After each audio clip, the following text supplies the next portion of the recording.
In the obscure prophecy of Dream, a star from the heavens has enlightened my path.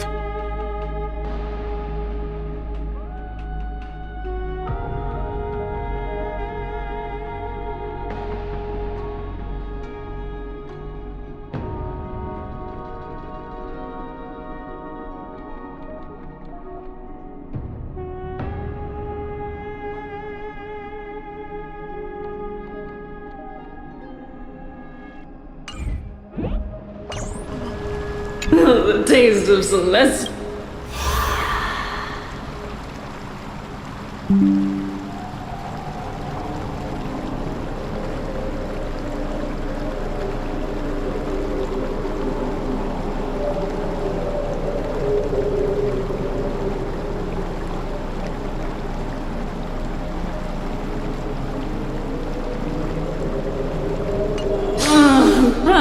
No.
Be grateful for all this clamor. That is the sound of thoughts clashing.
Isn't that the dromas draped in finery? Avoid his gaze. I don't acquaint myself with blasphemers. Don't worry. He's too full of pride to pay us any attention. Your nickname is Dromus as well? You must really like those creatures.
A student of Empedocles? I hear that his views run counter to the Venerationists. This is what being a scholar is about. A collision of ideas only occurs when there are differences in beliefs, and it is such collisions that lead to progress. Yet, in my view, there are only right and wrong perspectives, neither of which can coexist with the other. What radical thinking. I guess this is why the children of humanity always squabble with each other. How boring. You seem to be avoiding that Goldweaver person. Why don't you address her face to face? I have nothing to talk about with her. Since you're in my brain, you can look for the reason yourself. Oh, the leader of the Flame Chase journey and a demigod of Nestia. You're really searching through my brain. What are you treating it as? Some sort of toy? Regardless, you think quite highly of her, no? That's because I'm a teacher who grades everyone fairly.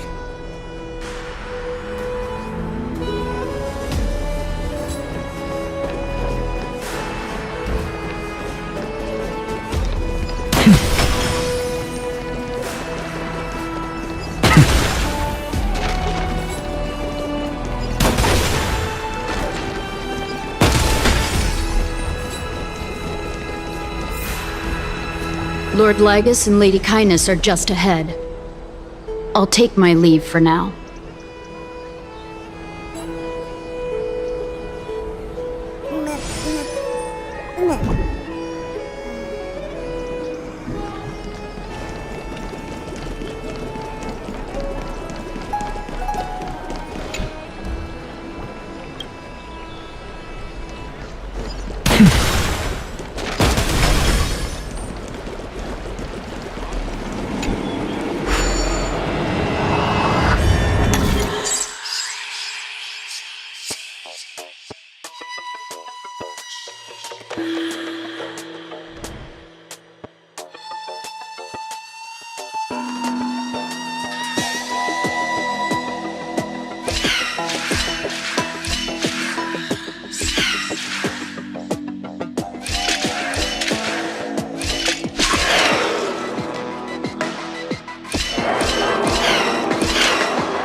I suppose I can just ignore this.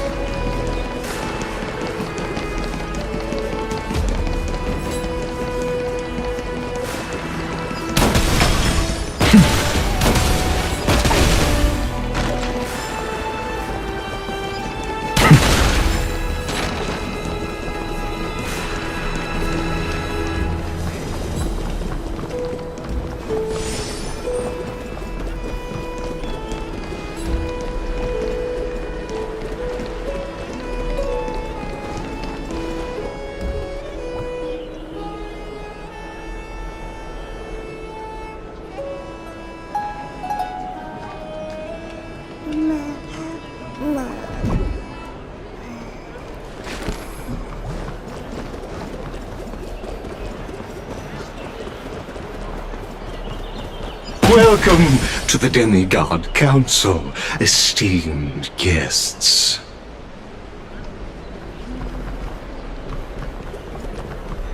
Lord Anaxagoras, I've heard so much about you. Head of the Nusporists of the Grove of Epiphany, notorious blasphemer, a Chrysos heir who bears Circe's core flame, a survivor of the Grove calamity. Did I miss anything? Well, if so, please be so kind as to enlighten me. Since Lady Kindness is already well acquainted with me, I won't waste any effort introducing myself again. But then again, perhaps the customs are different here. Back in my hometown, there is a form of etiquette known as honoring guests.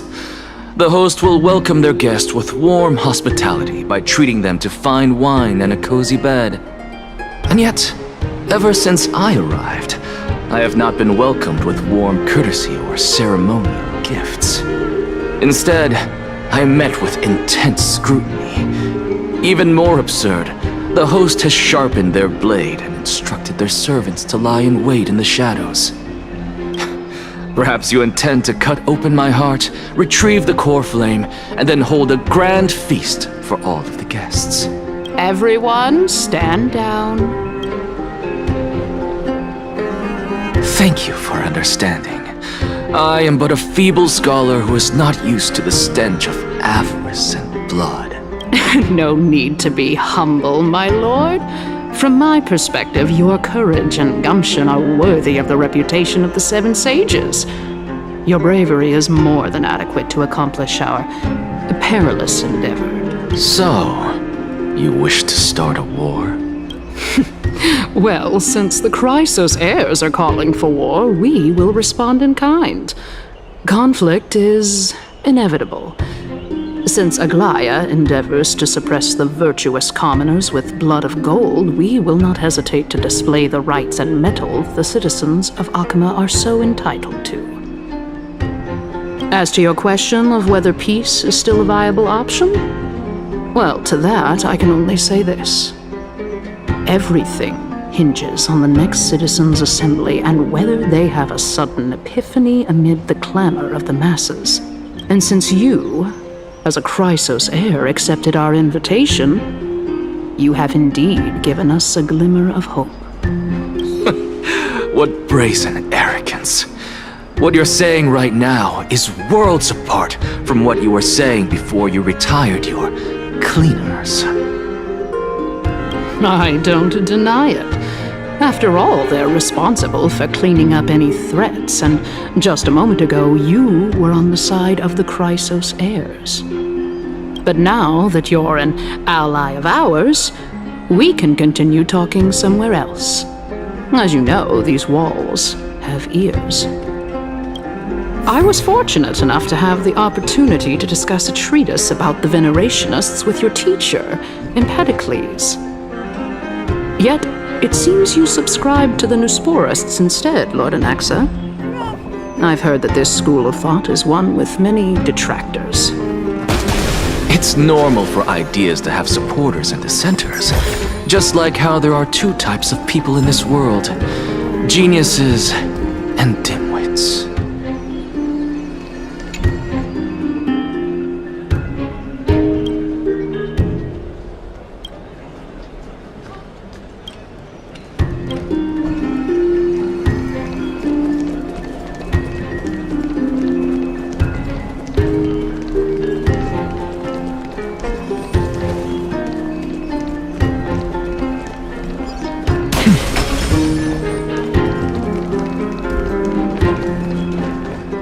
Welcome back to the hub of the Demigod Council, Lord Anaxagoras.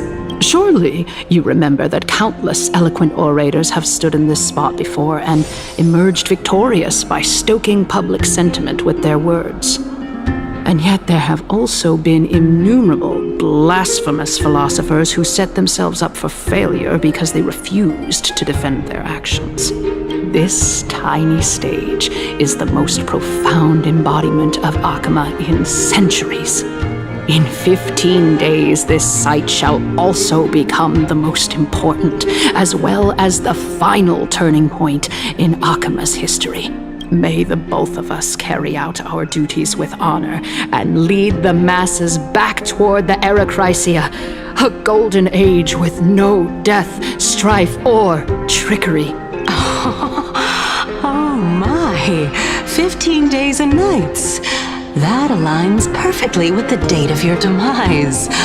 Could such a coincidence truly exist? Using death to prove myself fits my intentions perfectly. What strong conviction you have. As expected of the hero who dared to stand up to the Gold Weaver. As expected, she misunderstands you. That's enough, Lady Kindness. Dispense with the niceties. I only accepted your invitation so that I can serve the commoners alongside the members of the Council of Elders. Don't test my patience with such superfluous formalities. Well, you say that now, but surely you also require my aid as well, so that you can stay alive even when being pursued by the Golden Thread? You worry too much. She won't show her hand too freely, as she still needs to garner support from the masses at the Citizens' Assembly. Even someone like me can tell that only a sliver of her humanity remains.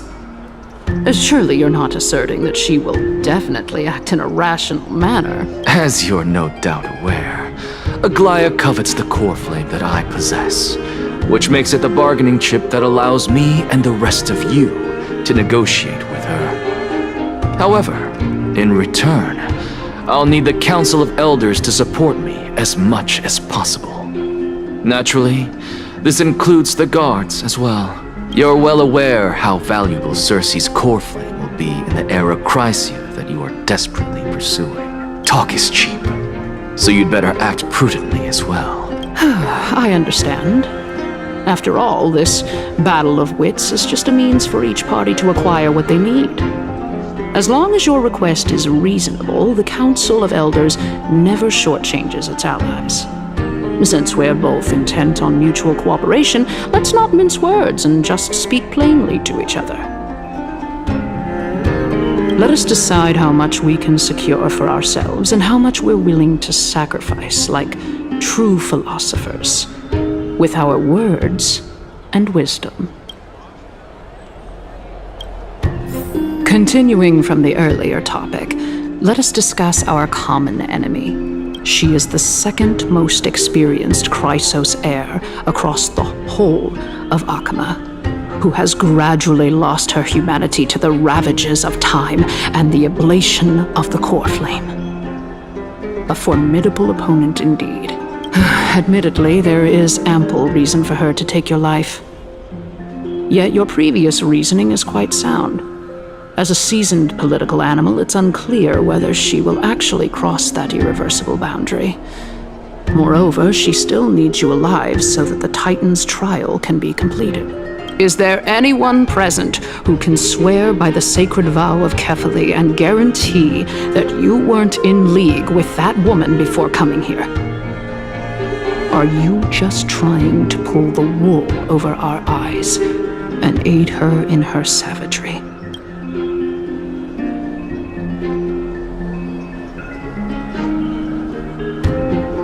I believe you're aware of Castorus the Executioner. Long before I returned to Akama, Aglaya had already dispatched her to monitor me. If I weren't able to reach this place in time, I would have been forced to meet Thanatos first. As compared to a comprehensive plan with uncertain results, if you decide to cut open my chest and remove the core flame, wouldn't that settle her nerves even more? Everything is in place. She just needs the right timing. I understand what you mean. At the very least, the both of us agree that this tyrant who wallows in extravagance and greed is the greatest threat to achieving peace in Akama. The Council of Elders is willing to defend your right to live, just as we defend every oppressed citizen.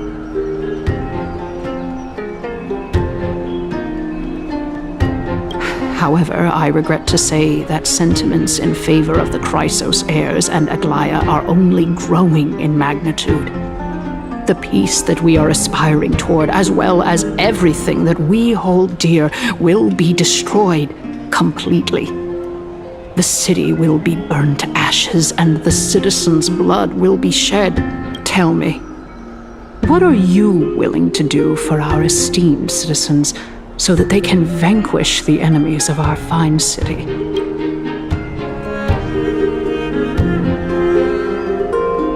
Although the circumstances are rather unfortunate from an objective point of view, it is an undeniable fact that ever since the Grove was attacked, I have become the de facto leader of the Grove.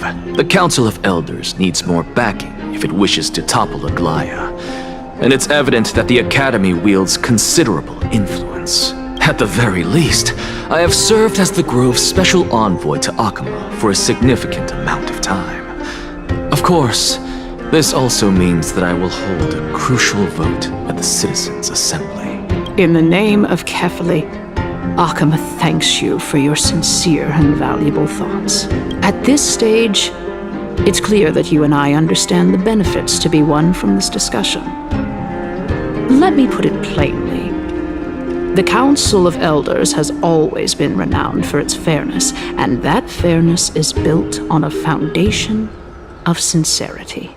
The Council of Elders has vowed to all citizens of Akaba that it will always remain loyal to them. As for you, my lord, how will you guarantee that you will be able to live up to such earnestness and will not betray Akama's indomitable citizens when the opportunity presents itself? Just as you now betray Aglaya when it suits you. Surely you jest. My loyalty does not need to be proven. The fact that the Council of Elders is asking for proof of my loyalty is itself akin to a form of betrayal. I am incredibly honored to have witnessed the both of you bury the hatchet in a civilized manner. However, I am afraid that I must interrupt for a brief moment. As the Theoros, I have observed the following. Lady Aglaya, the Gold Weaver, is currently on her way to Dawncloud. Oh. Well, I do believe that we might have a slight overabundance of guests today. Feeling dissatisfied, Lady Kindness? Despite the Council of Elders' lofty residence on Dawncloud, it must still tolerate the whims of the Chrysos heirs. So you were holding back just now. Seems like you are better at playing this game than I. In any case, I'm glad that she's arriving here. So tell me, Anaxagoras, now that you're an ally of mine, if Aglaya were to demand that I hand you over, what should I do? You can do as she says. Tell her that the Council of Elders merely wished to chat with me and had no intention of offending her. However, by doing so, the authority of the Council of Elders will be as thin as papyrus that has been soaked in blood. Not only can it be destroyed at the slightest touch, but the Council will also lose possession of a valuable core flame. No, more like 2 core flames. After all, at the next Citizens' Assembly, that young lady who is synonymous with death will also be standing on our side. Oh? How can you be sure of that? Is that of importance to you? All you need to know is that I have a plan. In my opinion, you should be more worried about the impending threat. If Aglaya can seize me in full view of the masses today, she could also dismiss the entire Council of Elders in one fell swoop tomorrow. If that happens, the discussion that we've just had will turn into an utter joke instead. Is this the outcome that you wish to see, Lady Kindness? Fine. I will handle this matter appropriately. But you do best to remember this. Fool the people and karma will be on your tail. I'll overlook it this time, but don't count on there being a next time. Unless, of course, you crave cruel punishment and consider suffering the perfect state to ponder the true nature of souls. Well, what do you know? That happens to be one of my rare talents. We shall see then. I've got to say that you've managed to really impress me again. But shouldn't you be going after more? Dying to know what I'm after. I mean, I'm the reason Titan after all. It is in me to ask and seek answers. Easy there. You'll learn the answer soon enough. I didn't bring it up with her purely because she doesn't have the means to give me what I truly want. It's as they say, onlookers see most clearly. The true masters of Dawncloud have always been the Theoros, who watches over everything.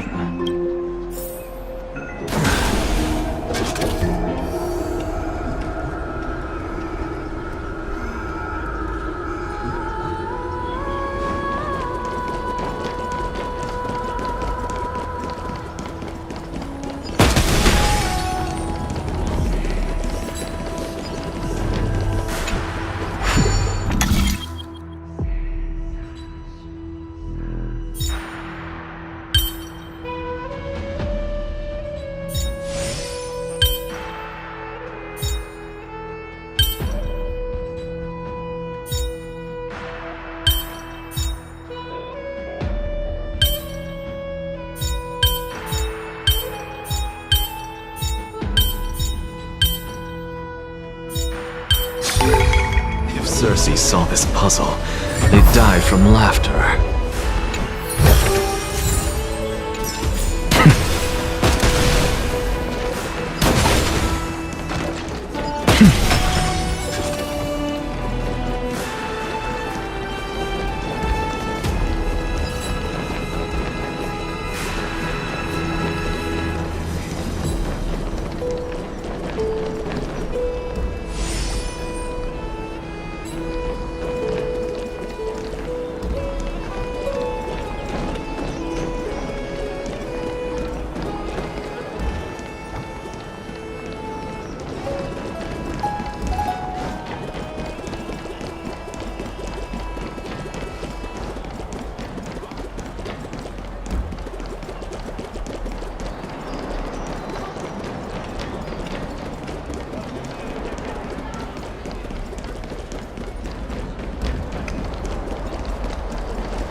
An expected visitor. Welcome once again. You know, you could actually skip all the pointless debate and come straight to me to seek an audience with Kefali. I have no reason to refuse you, do I? You may not, but Kindness has. Whoever gets hold of Kefali's core flame will get to rule over Akama. She's wary of me, so naturally I had to gain her trust. I would say that debate was not at all pointless. Very true. In my view, this individual has gone to great lengths to get close to Kefali. He might very well be plotting something nefarious against the Titan. Are you still willing to let him pass, knowing this? Yes, very much so. All living creations are always free to visit Kefali's transcendent vessel. This comes with being the World-Bearer.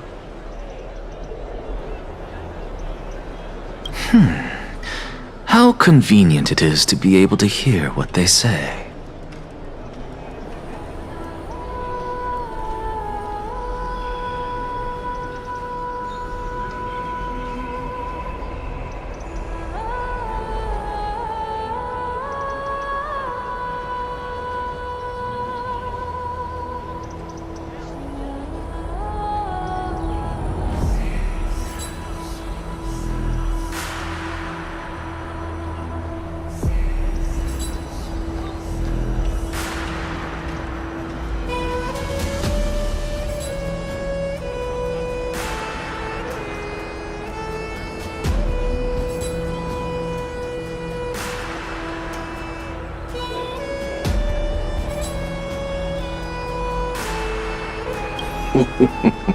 It is truly my honor to speak to a venerated Titan in person. Please, go ahead. Let me join you both on this journey.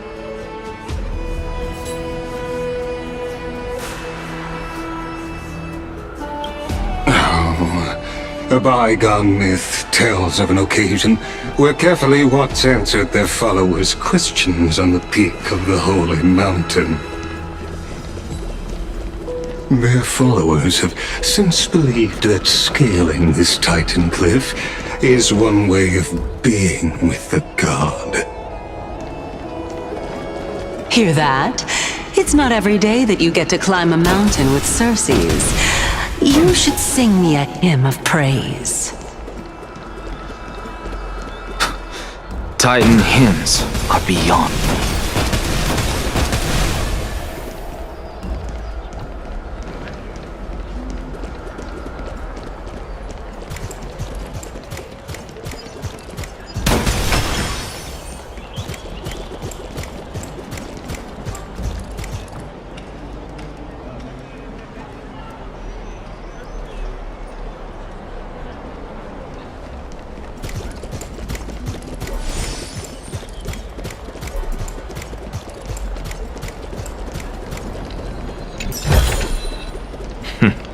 Go melt it down.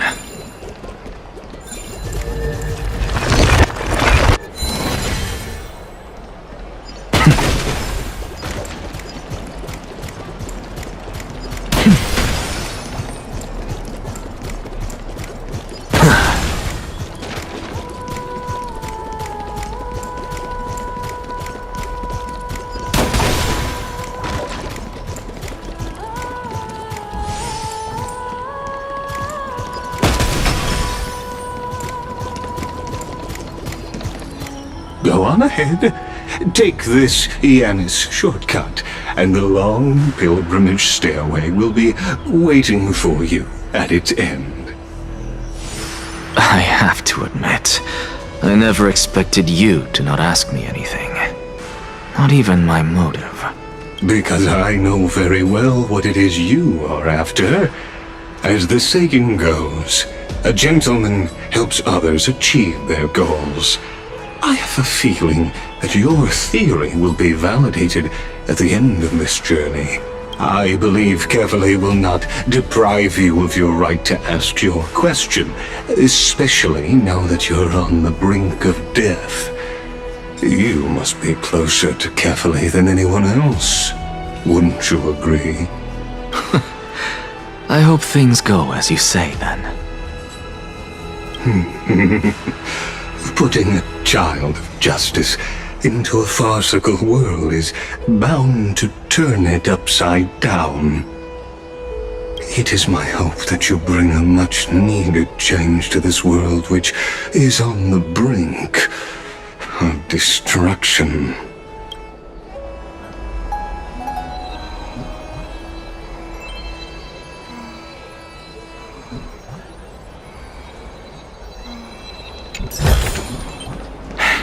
I suppose I can just ignore this.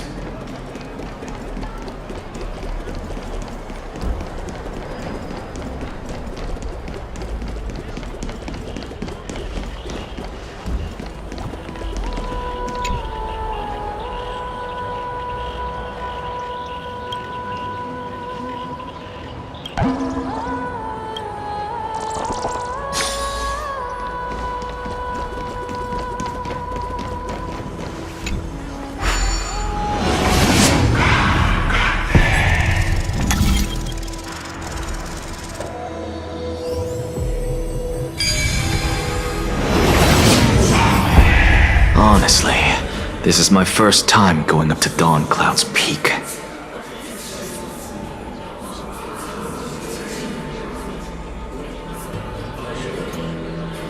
What a splendid view. Isn't it about time you recognize the magnificence of us Titans? Well, I don't see how this place is different from those temples in the city. All they have are magnificent facades. And even though I've come this far, I'm still doubtful about getting useful clues from him. I must be getting ahead of myself to be expecting to hear something nice from you. Oh? Haven't you been in my head for some time now? It's high time you get used to how I feel about things. Alright, we're just a short hike away from Kefali. No time to waste here. So the intellectual debate from earlier was too draining for you, huh? If Amphoreus gets a new lease on life, you should focus on strengthening your body and stop shirking social interactions. Save your concern. The Titan is in sight. Can you make it? Why? Are you going to carry me up if I were to fall now? I know how far I can go, so just hold your tongue and come along. Fine then. I guess I won't say any more. I'll just wait till your soul dissipates completely to gain control over your body. Wait. Who is that? Cersei's? Hey, look at that. Huh? What should I be looking at? Am I hallucinating? Or do we even get to see souls when we're close to dying?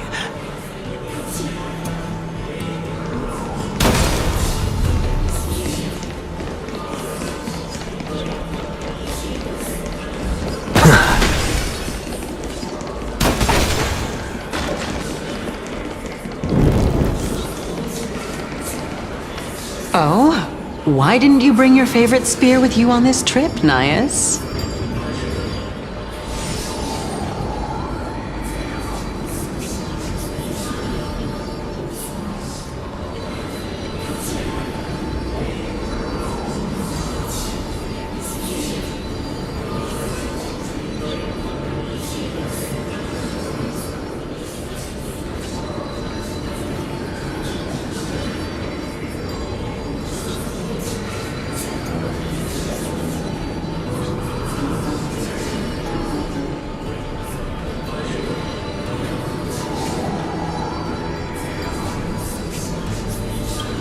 Yes. I know I've heard this name somewhere. It's unfortunate. The Black Tide destroyed every last inch of my calyx. How could that be? Even a creation of Georios, from their prized ores and molten fire, couldn't escape the fate of destruction? Hey, Sarces. Do you know a certain Nias? Nias? No, not that I remember. How did you even think up such a strange name?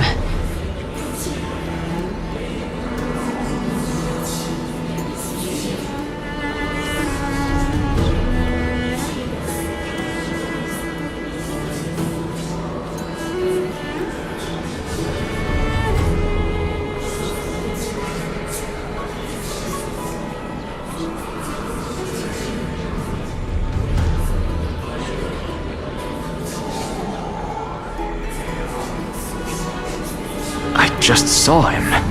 Nias. A warrior-like figure who was just chatting with you here.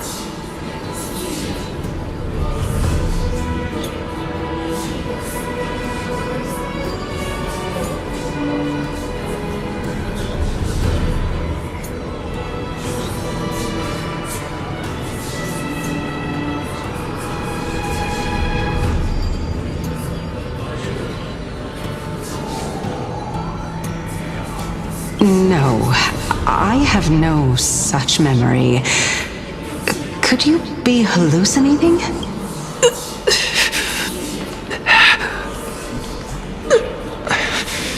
This is a departed spirit?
I suppose I can just ignore this.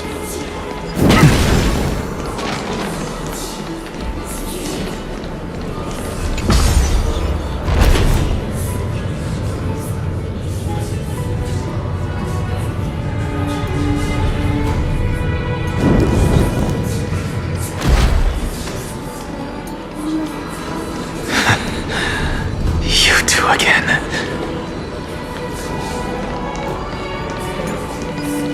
Enough about me. Did Kaos ever reply to you? Well, regrettably. Seems like the price of becoming a demigod is a lot heftier than we thought.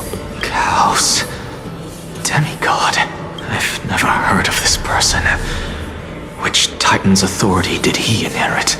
Look on the bright side, Nias. Since we've come all this way, I doubt he'd snub his old friends, would he? Let's just hope we mean as much as the world to him. Hey! Are you seeing that same hallucination again? Yes. It's still you and Nias, but you're now talking about a certain Kaos. I'm guessing he's one of your companions? Kaos?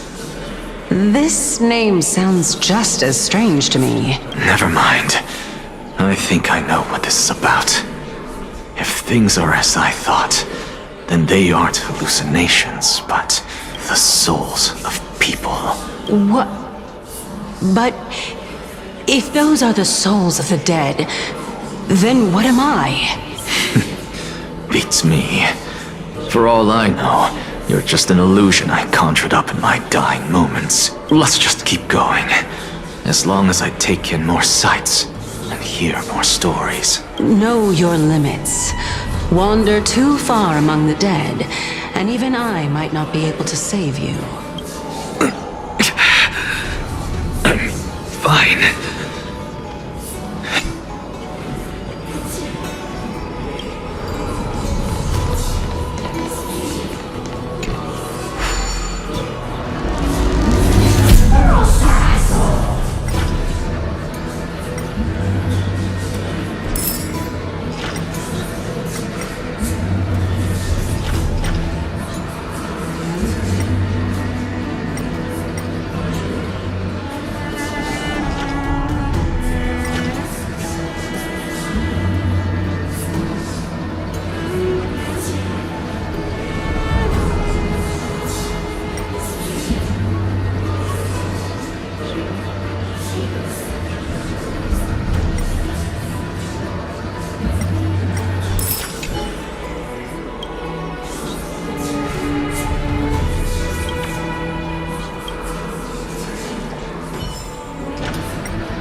Not too shabby. Useful for alchemy.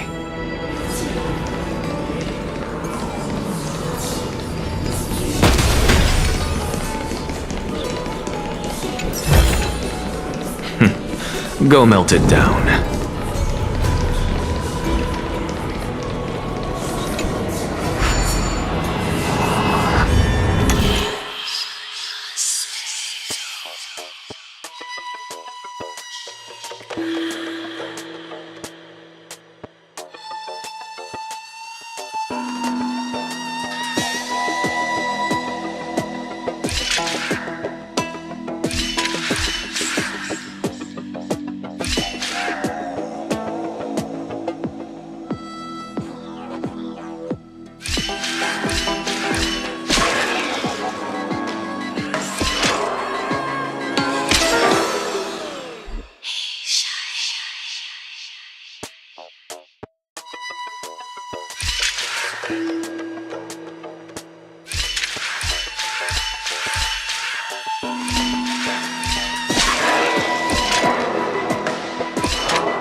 We meet again. I'm sure you wouldn't mind a snooping ear.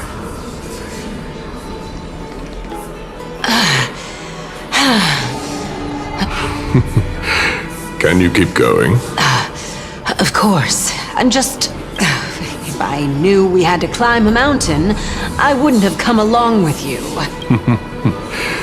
I guess this also counts as one aspect of the world-bearing burden. If Amphoreus does have a next life, you may want to get your body in shape. Keep your sarcasm to yourself. I'm not getting anything of value from them. I would sooner throw myself off this cliff and hit rock bottom than exercise even a little. I am Calypso of the eminent Seven Sages, after all. Training would make me no different from those Helcalithist barbarians. Calypso? She's one of the Seven Sages. A member of the Grove? No, she can't be. I would know her name if she really were one of the Seven Sages. Hey, Circes. Does the name Calypso ring a bell? Circes? They're gone. Doesn't matter. I can do this myself. Looks like I'm nearly there now. The land of the dead.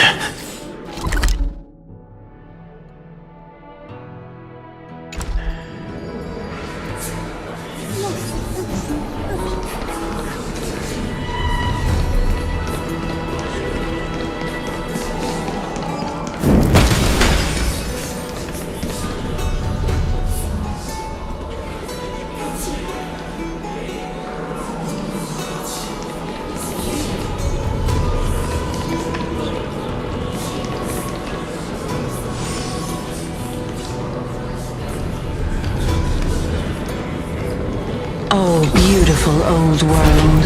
Where are you now? Oh, legendary Era Chrysia, return to the mortal realm.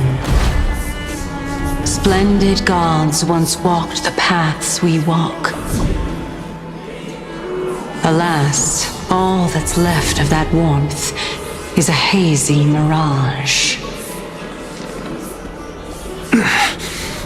Why are you chanting that too?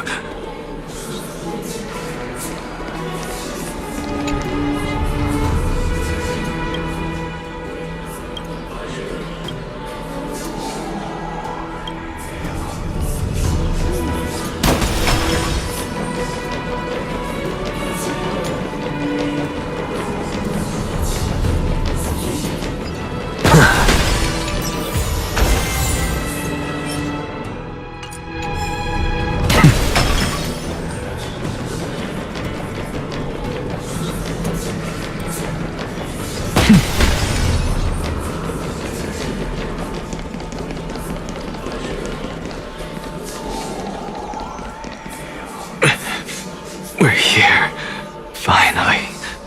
So, I don't get to ask the Titan my question, but all of you make for a pleasant surprise, nonetheless.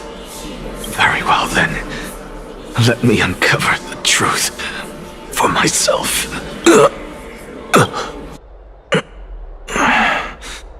Did I still fail to make it in time? So, I'm back here again. I can hear it. I hear it from the depths of the tides, behind the closed doors of the void world. A voice ready to tell me something. This time, the voice is a lot clearer than before. Since we've come this far, let's just wait. Lord Nias and Miss Calypso, are you both here to visit Chaos too? Yes, and we've been waiting for quite some time now. Regrettably, he hasn't answered us. The worst-case scenario is that he's already been overwhelmed and crushed by the world-bearing burden. You're overthinking, Lord Nias. I can still sense Chaos' soul in the area. And besides, we both know Chaos' nature.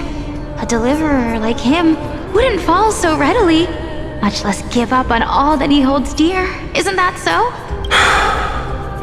Yes, I have faith in him. That reminds me. Why are you making this trip alone, Polixia? Oh, my sister needs more time to make sure the flowers are fine. Such a pity. Both of you have hearts kinder than anyone else. Yet you are born only to take over Thanatos' divinity. Everything that I see and hear this time has left me shaken to the core. What may seem like a mundane conversation is in truth a once-in-a-lifetime exchange that has revealed the ultimate answer to Circe's question. The conjecture has taken shape and must now be solidified into a theorem. Next, I only need to seek verification from Kefali. By doing so, I can answer Circe's question and reclaim my body. But no, I will not do that. That isn't important, because another one of my conjectures, one that I have always dreamed of proving, has been proved right this very instant. Fusing a mortal soul with that of a Titan to replace said Titan is not a ludicrous idea after all.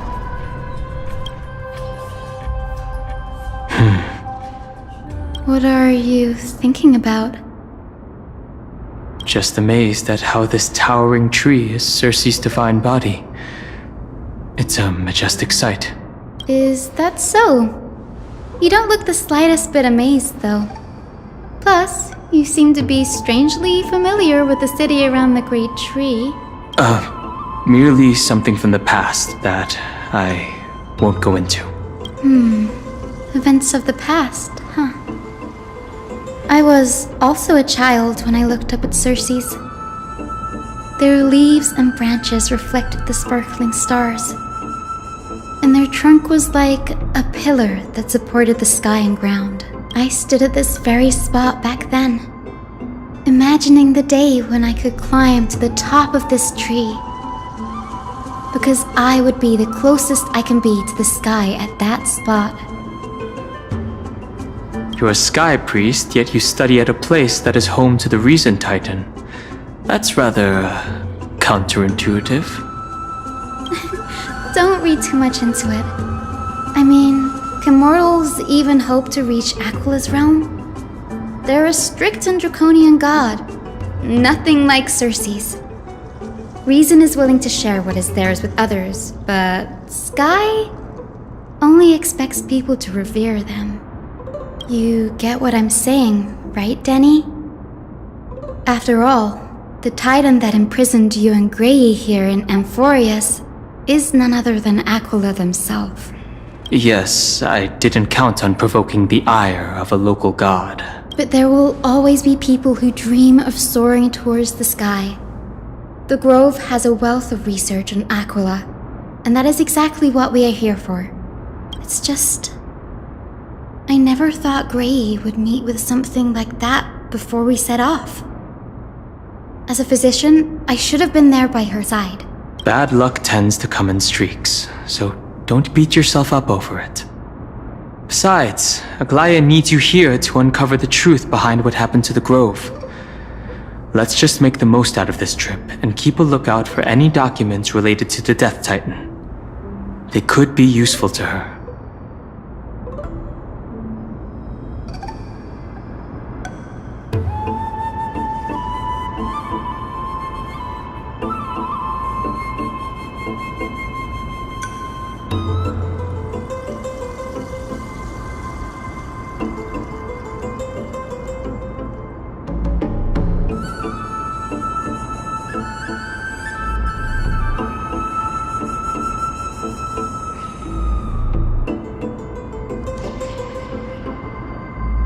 Yeah, there is no rest for the weary, huh?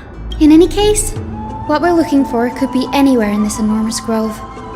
Let's split up to cover more ground. Danny, with your skills, I'm sure those monsters born of the Black Tide will pose no threat to you anyway.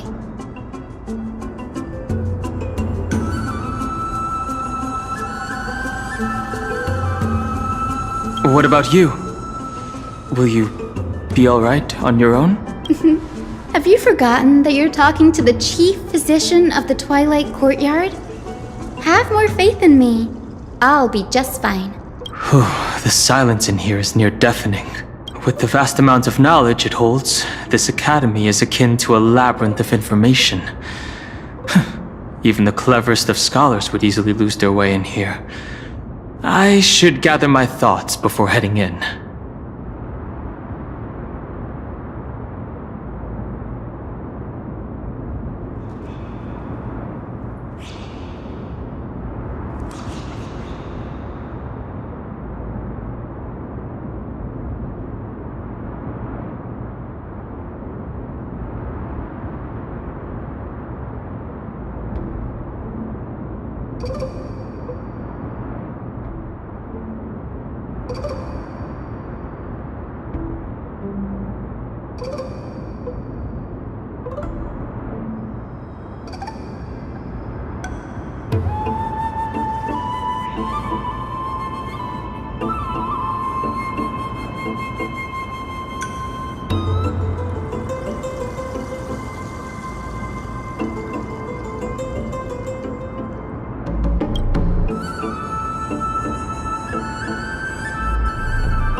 In Amphoreus, Titans are a common topic of discussion. People create myths that in turn conceive Titans. It's a tricky task to keep an objective view when among the people of Amphoreus. Is there a way to step out of the situation and look at it from a different perspective? Titans and Eons are two distinct classes of beings. Titans can communicate with us humans, and it is not impossible for us to overpower them. Upon their demise, we can even take over their divinity. In this regard, Titans can be said to be a lot more similar to humans than Eons are. Chrysos heirs are humans who possess heroic qualities, with most of them demonstrating extraordinary combat prowess and strength.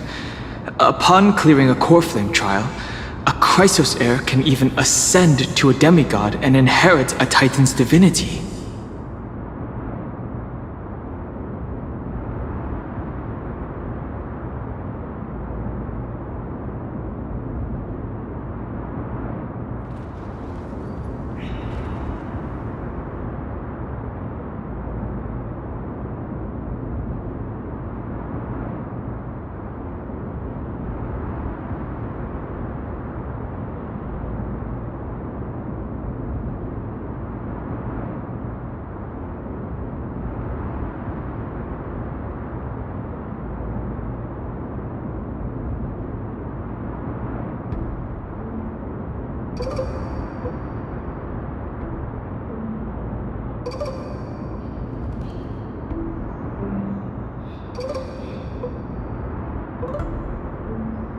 Wait.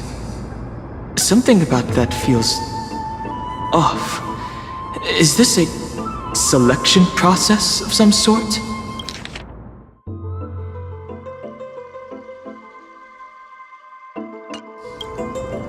Guided by the prophecy, the heroes are on a quest to reclaim core flames and usher in the Era Nova.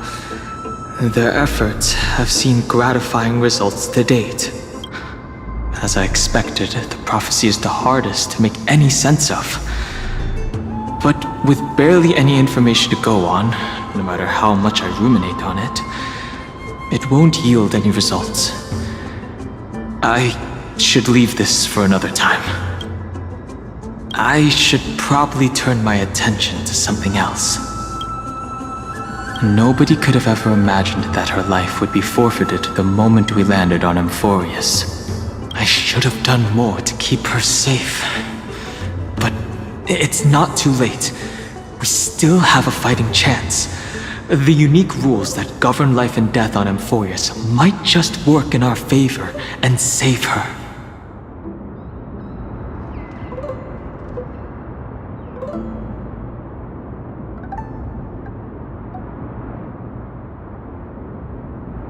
The Grove is a veritable library of knowledge. Maybe they'll have records on a similar case? Please let there be one. In the myths, Aquila, the Titan who reigns over the domain of the skies, is a colossal bird that overlooks the world beneath them with 100 eyes. As long as they continue to soar above the clouds, the people of Amphoreus will remain trapped on the ground.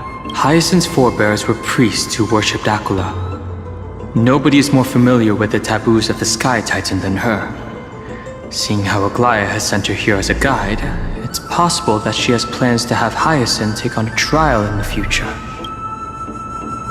The clock is ticking. I should search for more clues as I move. The night sky feels unusual, now that I've gotten used to the eternal light of Akama.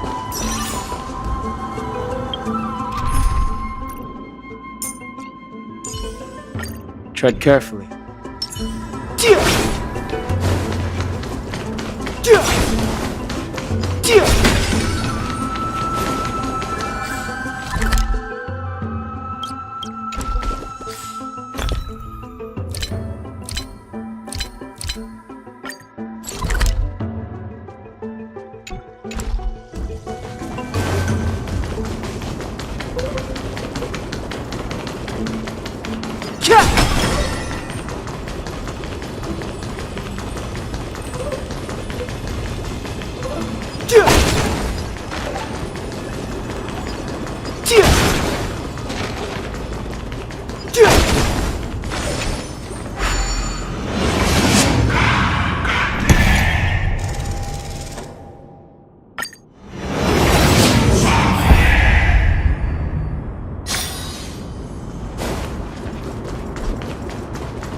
These are the remains of a black tide monster.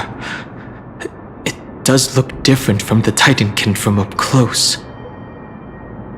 What's that underneath it? A scroll.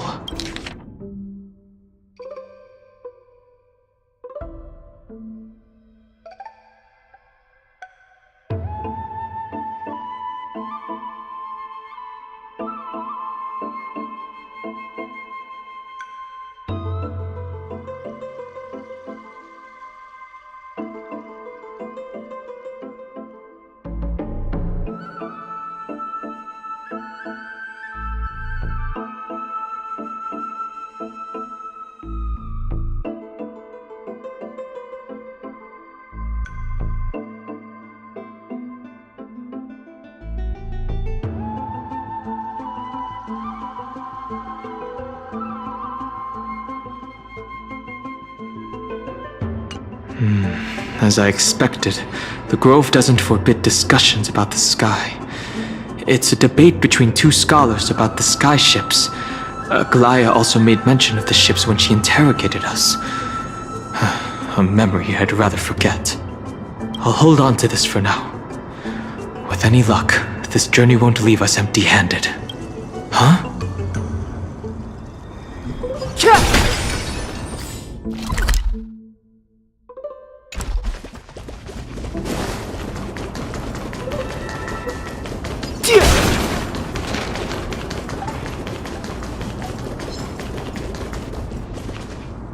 That's Hyacinth. Why is she surrounded by so many monsters? As much faith as I have in her, it's probably a good idea to help her out there. Really now? This is way more trouble than I could have asked for. Need a hand? Or you could sit back and watch. I can't tell if you're serious or not. But being hard to read isn't without its perks, I suppose. I'm kidding, Danny. Lend me a hand, pretty please. Alright, now let's get him!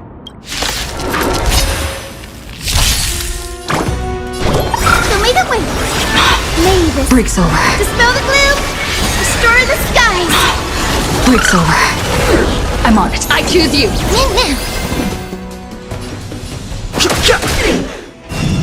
You just don't learn.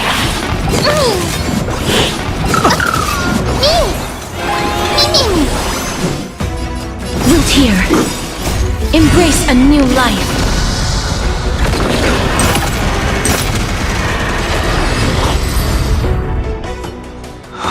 This place is practically in ruins.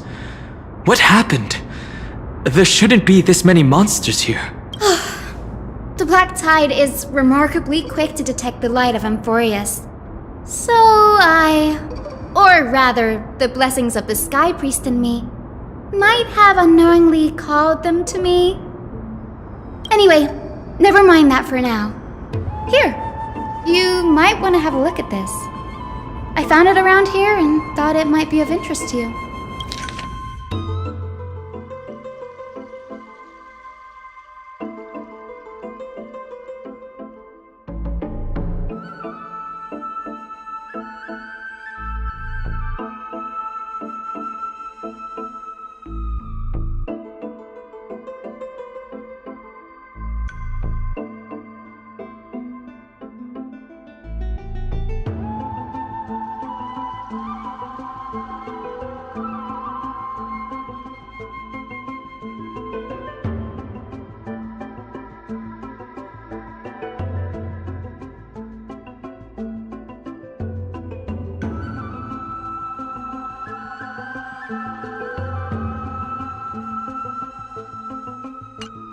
Anaxagoras. He's the scholar who fused himself with the core flame of reason. This is new. I didn't know Professor Anaxa was researching this guy. He's never mentioned anything about it. Finan said Anaxa might be opposed to the flame chase journey. Might is an understatement.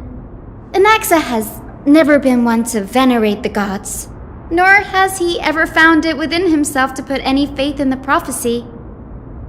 People have come to think of him as a heretic, even in a place as liberal as the Grove. Yet, It is also this very blasphemer that Circe's favors.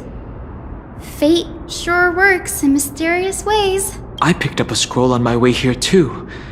It looks like it may be related to the one you're holding. Oh? Let me have a look.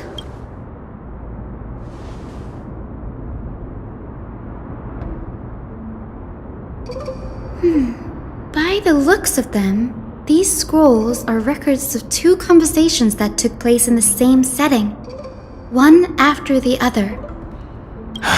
There's still much I don't know about the Grove. Do you mind if I ask you a few questions?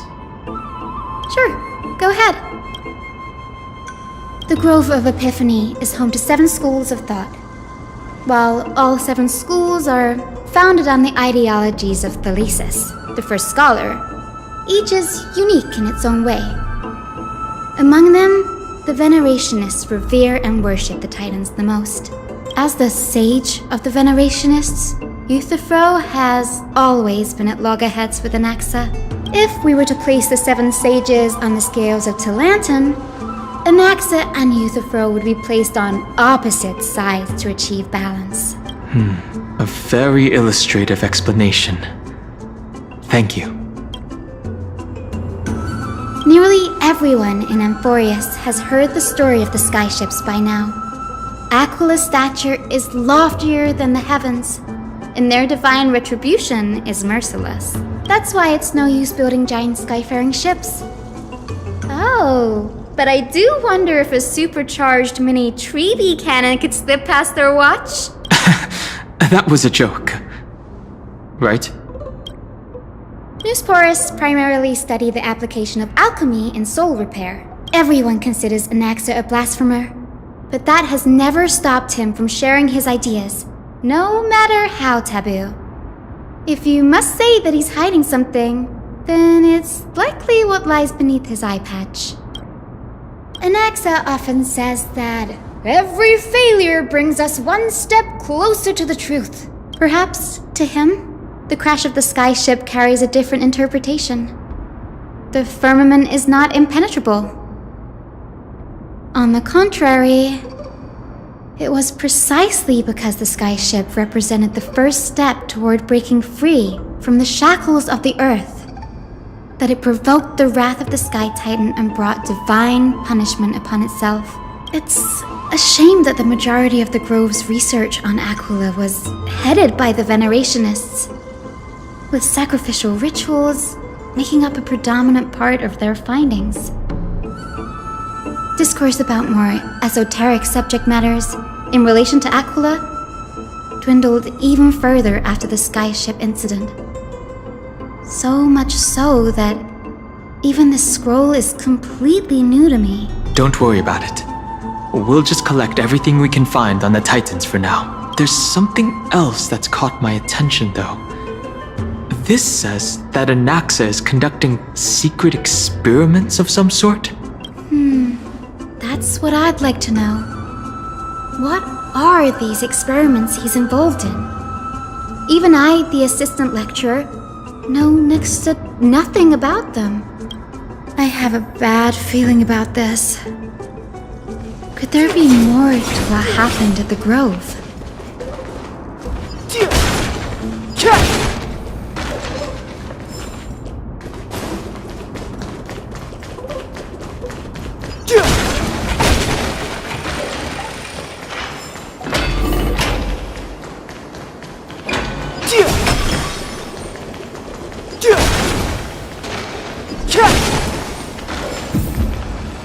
This is the Library of Philia, a place where the Grove stores its collection of tomes. Other than books written by the 7 schools, you can also find philosophical texts, ballads, and religious writings from the Outlands here.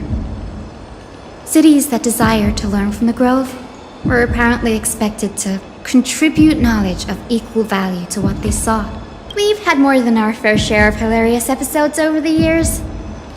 For instance, it's said that the Erythrocheramists once borrowed a manuscript from a certain author, but ended up returning a copy instead of the original. What's more, the original manuscript was supposedly then hidden here. That doesn't seem like a nice thing to do.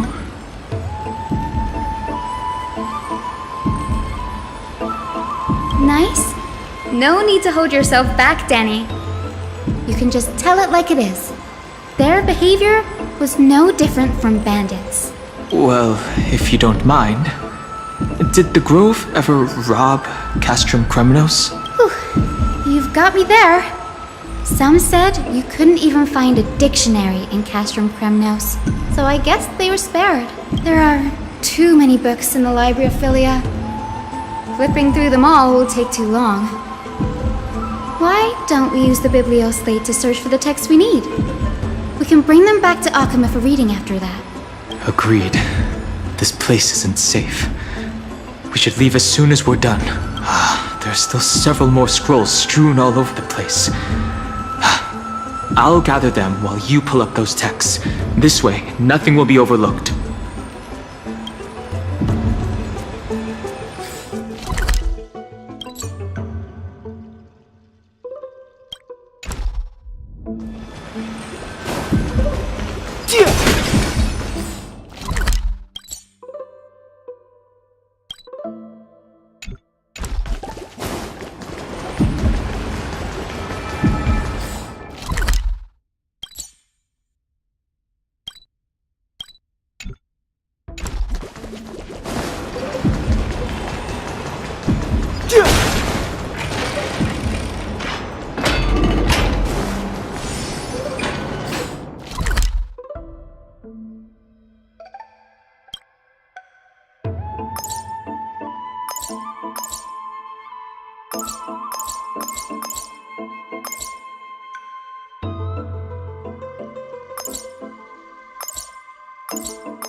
Impressive tenacity. Hopefully it helped him survive the Black Tide.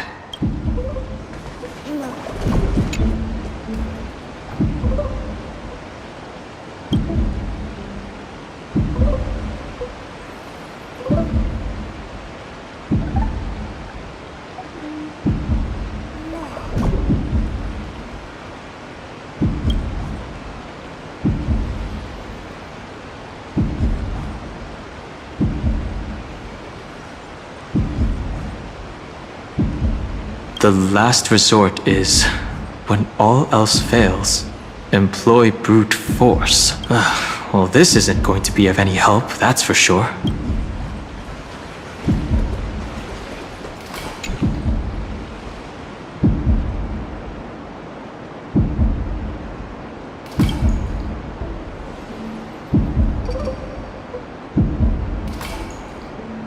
This is about Anaxa. I should read this. Hyacinth, you should come have a look too. Ugh, it's so dusty in here. Whoa. Are these all complaints about him? I can already see what they must have written. Anaxa has no respect for the gods. His very existence undermines order in our society. They're probably all things like that. Does Anaxa hold that much influence? Why else would they call him the Great Performer? When Anaxa established his school of thought, the first thing he apparently did was read his own work to everyone. Are the Titans truly an accurate reflection of what humans think gods should be? Worlds created by gods are indubitably perfect, but what of Amphoreus? Only foolishness and insensitivity everywhere you turn. An uncanny impersonation. What happened after? They marched him straight to the seat of judgment before he could finish. Though what he took on in the end was more of a debate than an actual trial. He had to address every one of the scholar's allegations, or face expulsion from the grove.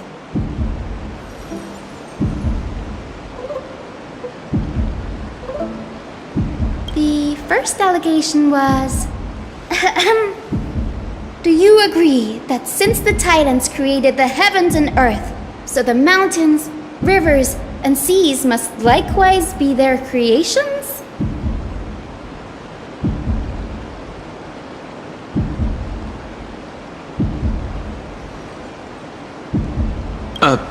Am I supposed to put myself in Anaxa's shoes and answer that? Based on the history of the Flame Chase journey, humans have the potential to take over the divinity of Titans. Anaxa said the same thing then. Needless to say, his critics didn't take kindly to his answer, so they followed up with a second allegation. You claim to be studying souls, yet you are, in fact, defiling them and committing acts condemned by the gods. Do you admit it? That's a serious allegation. Did he really do that? Anaxa always wears an eye patch, never removing it, even when alone. Some say he used one of his eyes as an alchemical ingredient. Every being in the world owes their safekeeping to Kefali, and this is even more so for the Chrysos heirs who have divine blood coursing through them. If he has really done something of that nature, then it'd indeed be sacrilegious.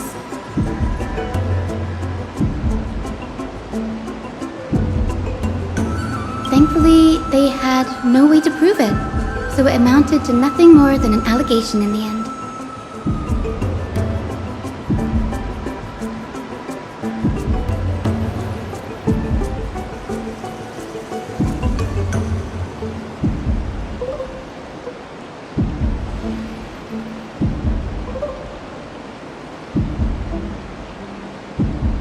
One by one, Anaxa engaged in wars of words against those who would challenge him. Toward the end, a scholar asked him, Anaxagoras, have you any respect for the gods? It was only after a brief silence that he answered, I have never denied that Titans are meant to be noble constructs. What he didn't say, that the Titans are not noble, rings louder in this case. Yes. I'm not sure how that controversy was eventually resolved, but what's for certain at least is that Anaxa was allowed to stay in the grove where he continued his research, despite being regarded as a heretic. By the way, this stack of complaint letters has reminded me of a place in the grove. We may find clues there that aren't on the teleslate. I'm talking about Anaxa's alchemy lab, hidden between the cornerstones. Given the Grove's meticulous approach to archiving, could there really be such an oversight right under their noses? It's a well-kept secret. Among the 7 sages, excluding the nominal chief sage, each has a private sanctuary where they can conduct research undisturbed in their free time. Even the administrators of the Library of Philia are restricted from accessing those places and documenting the sage's research.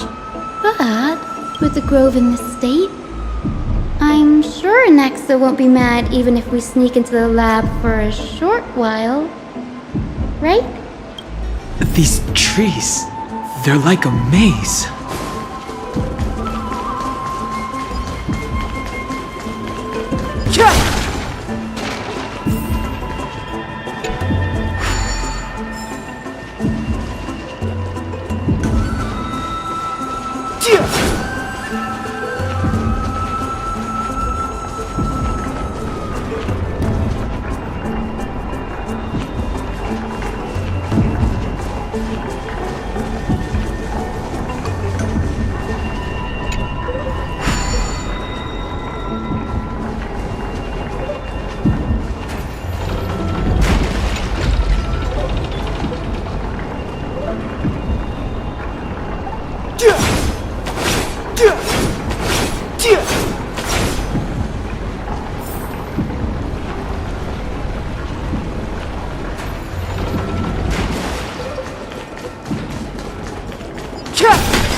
this is the place. But where is everything? Materials for alchemical experiments, matrix diagrams, and even the seal to the lab. They're all gone. Did the Black Tide destroy it all? No wonder we didn't see any defense mechanisms along the way. Have you ever been here before? No, not even close. Not only are alchemy experiments high-risk activities, but Professor Anaxa also has a penchant for using bizarre materials. Students often saw him walk in looking right as rain, but come out covered in soot with his hair singed. Naturally, no one dared to come near this place. Huh? That bookshelf over there seems to be the only thing still intact.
What's going on? Anaxa is conducting research on our friends in Alchema and... me? This journal contains several intriguing points. From the Abyss of Fate to Castrum Krumnos, I've seen many a Titan creation during my time in Amphoreus. Life forms created by Circes can also be found in the Grove. But fusing them with human souls through alchemical means? I can't even begin to imagine. Anaxa seems to hold special interest in the divinity coursing through the Chrysos Heir's veins, and has even conducted a thorough investigation into the hero's backgrounds. It wouldn't have been so strange if he had focused only on Cassie, given her own curiosity about her origins. Plus, considering that the new Sporists have crafted omnipotent medicines capable of curing diseases, it also makes sense that he would conduct research on immortal Chrysos heirs. But now, it seems Anaxa's objective was never to create medicine, but to identify the origin of the golden blood and figure out its inner workings. Through alchemy, Anaxa aims to refine the golden blood in the Chrysos heirs to a degree of purity equal to divinity. This must be what he means by close to true purity. But treating both Titan creations and the human body as materials to be used in alchemy experiments? That's rather extreme. Danny, look at this. I have a bad feeling about this.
biggest fear.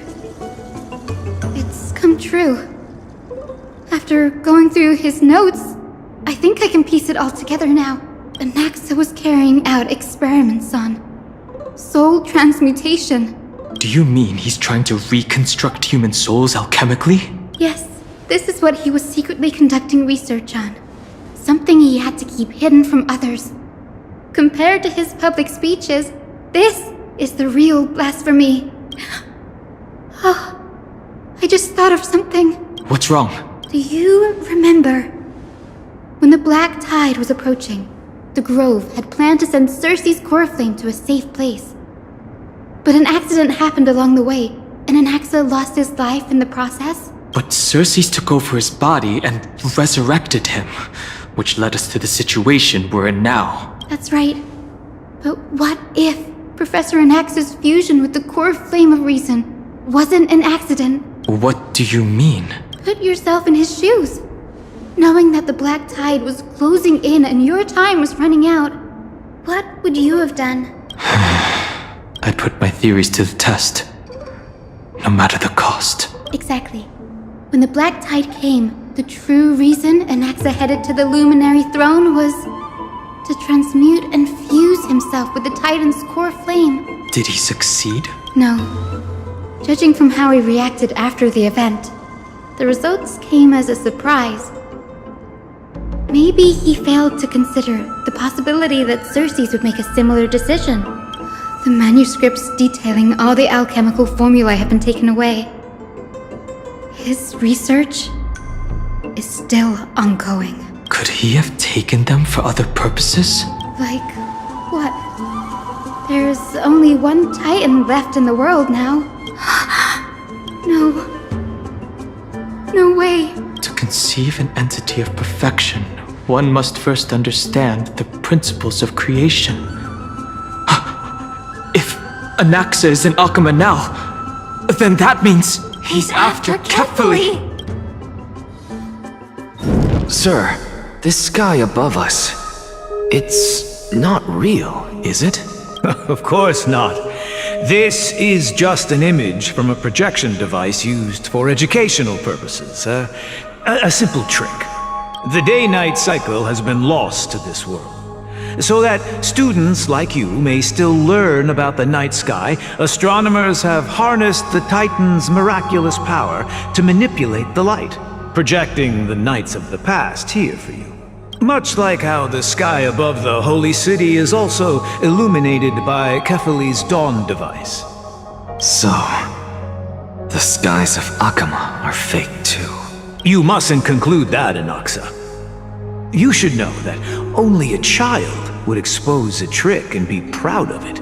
Often people know more than they let on. They simply choose to feign ignorance because they have no other choice. Then they're just deluding themselves. People believe in Kefali's tale of Genesis, accepting wholesale whatever the priests preach. But we're different. We've already walked out of the firelit cave of ignorance. We have already realized that we live in a world where Titans make the rules. Even when we look at the sky, we're only seeing what they allow us to see. Rather than gazing at this mockery of a night sky fabricated by them for the rest of my life, why shouldn't I be the one to take control of the projection device instead? So much time has passed since you sowed the seeds of doubt in my heart, child.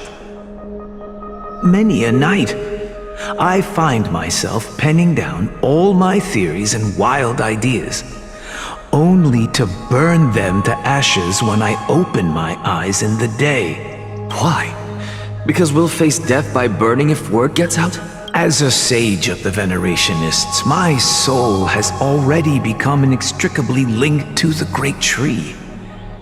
Every word I say and every move I make is certain to influence every leaf, every branch, even the tree itself.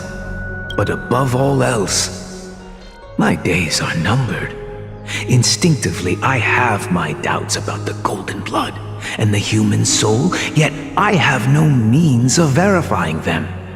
The golden blood in my veins is woefully thin, and I am loath to waste what little time I have left obsessing over a hypothesis that cannot even be proven in the first place.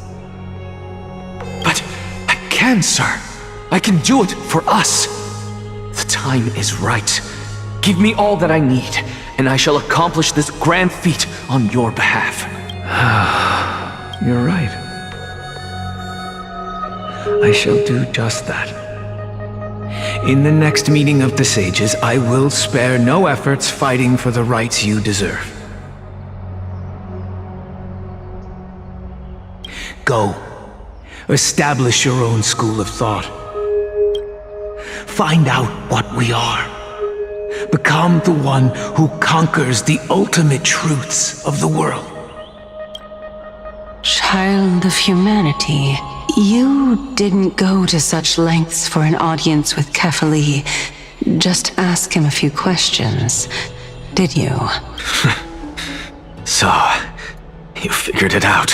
If I were as foolish as a Dromus, perhaps I'd throw myself down and prostrate before their greatness, begging for the gods' prophetic wisdom.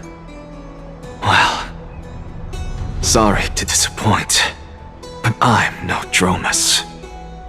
Alas, I am a human, standing tall on 2 feet, possessing both intellect and pride. Before such power, does it make any difference whether you're a human or a Dromus? I'm sure you're familiar with the story of the Styxians. When the raging waves threatened to swallow them, they didn't just give up and become sitting ducks. No. They constructed a dam that kept the roaring tide at bay, chaining down the mad Fagusa. They call me a blasphemer, Xerxes. But that doesn't mean I deny the existence of gods. It's just, as I see it, Titans are simply a force that mankind has yet to find a way to tame. Oh? If power that rivals the Titans is what you crave, why not conform to the prophecy and brave the trial? Why stop at harnessing the power of the Titans when I can do so much more? The source of life is what I wish to grasp, to understand what makes up the soul, and to learn what we really are. Thanks to you, I've had the chance to personally verify, in more ways than one, that the soul indeed ceases to exist in death. But where there is death, there is life. And where there is an end, there must also be a beginning. How then is a soul born? That was the only unknown variable left in my calculations. And by the sound of it, you have already formed a conjecture. No, I have already drawn a conclusion. In my journey unto death just now, I finally saw the answer with my own eyes. Professor Anaxa, I'm here. Her life hangs by a thread. I must ask you to refrain from taking any unnecessary steps. Of course. I'll bring this to a conclusive end and give you the answer you so desire. However, in accordance with the principle of equivalent exchange, I must also demand from you what I need. As you wish. Don't you care to know what the price might be? It's a matter of uncovering the truth about the Death Titan and her survival. This may be the only time I can ever save someone's life. There is no need for me to think twice. I see. In that case, let the show begin. Indulge me. Am I correct to say that you intend to prove Thanatos' whereabouts and prove the nature of our existence now? Before I begin, I must confess I had been stuck in a cognitive trap all this time. As unrelated as these two propositions may seem at first glance, they are in fact logical equivalents. They are merely two different ways of telling us about what the soul is at its core. The reason I say this is as I've mentioned earlier. The answer was hidden in my journey unto death. Professor, you were in the Netherrealm? Yes, I am but a living dead man now. But that's not important. What truly matters is, I overheard a conversation between heroes. That's not all. Remember how I said you were a part of that conversation too, Circes? And I've told you that I have no recollection of such an event. That was likely just an illusion conjured up by the mind of a dying man. Of course you wouldn't remember, because that wasn't you. That was Calypso, one of the 7 sages of the Grove. Calypso? Huh? Oh, that's the name I made up on a whim when speaking to this girl. How do you know of it? And surely you jest. Don't you think I, of all people, would know if that were the name of one of the 7 sages under the shade of my tree? Don't you claim to know the Grove's past like the back of your hand? It seems you've lost even the memories seared into your soul. Use your head, Circes. Since all of this took place in the realm of the dead, it stands to reason their likenesses are of souls from the past. The living cannot step foot into that world. So who could they be? Think about Calypso. Why does she share your likeness? Yet you have no idea who she is. The answer is evident, is it not? Those fallen heroes are the mortal incarnations of the Titans before their ascensions to godhood. The gods aren't master creators born out of thin air, and they are no different from humans, because they all evolved from one. Does this answer disappoint you? Yes, because you've answered nothing. If I truly was once human, as you claim, then where do the children of humanity come from? Even on the off chance that you speak the truth, this brings us no closer to grasping Thanatos' whereabouts. How are we to find them? I knew you would say that, but it matters not. I know what I'm doing. Actually, why don't we have this supreme being standing before us tell us everything? You can revive a Titan? Humans cannot return from the dead. Neither can gods. But all we need to do is look at this from a different perspective, and the problem will resolve itself. The solution is simple. Just like what you did to me. If I'm reborn as Kefali, I can rebuild the world and all within it as they once did. Simple, is it not?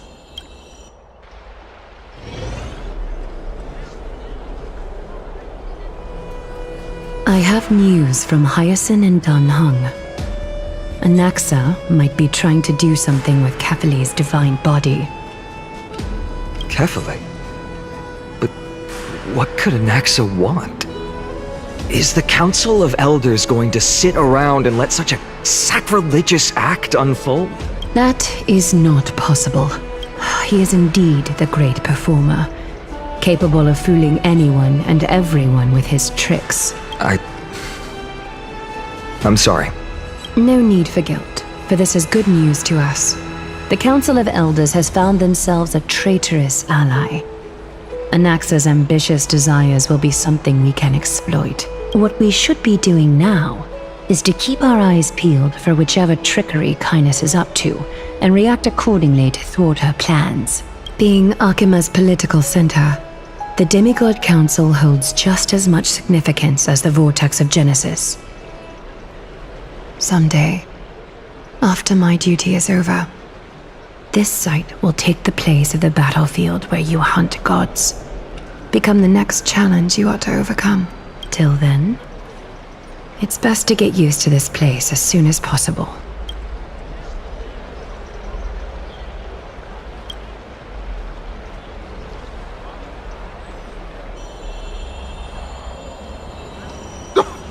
preposterous! The Christos only have their standing because of the Council of Elders! How dare they trample over it! Wow. These people are shooting daggers with their eyes. It's been a while.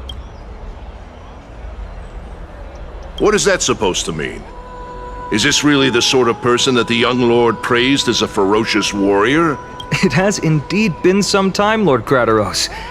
What brings you here in such haste? Shh! Keep it down. Be more vigilant. See those duplicitous dogs over there? They do the dirty work for kindness. I've already ordered my people to hold them back, but we should still lay low. Unless you're itching for a bloody fight to get a workout in. My bad. So, did something happen? Did you hear thunderclaps last night?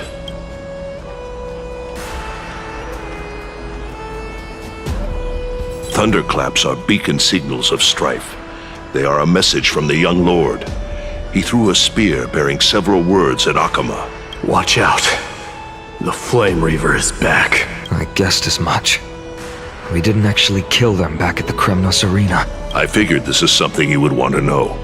We Kremnoans never back down from a fight. So if you plan to take that thing down in a battle, reach out to me anytime. You have my gratitude. I will let Aglaya know about this right away. Remind her to be on her toes while you're at it. That vicious kindness has been unusually active lately. Those lackeys she keeps undercover have been going in and out of the city a lot more frequently these days. Some even seem to be getting Kremnoans to defect to the council. That's her. Looks like you can see it for yourself. We should get back. Thank you for the intel, Lord Crateros.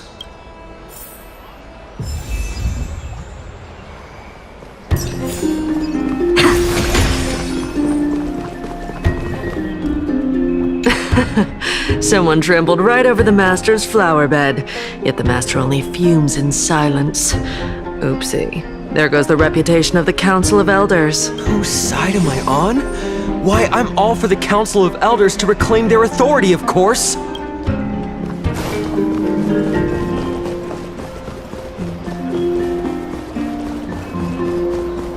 Kefali's divine body is not far from me.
So this is the warmth of life. I choose you!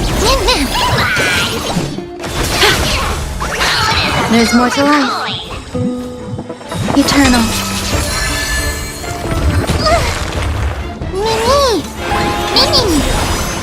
Trust me. We can do anything! Loot here.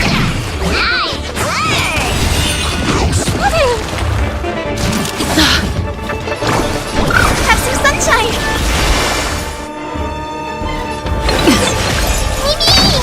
Some value, I suppose. Please cherish as you wish. Embrace a new life.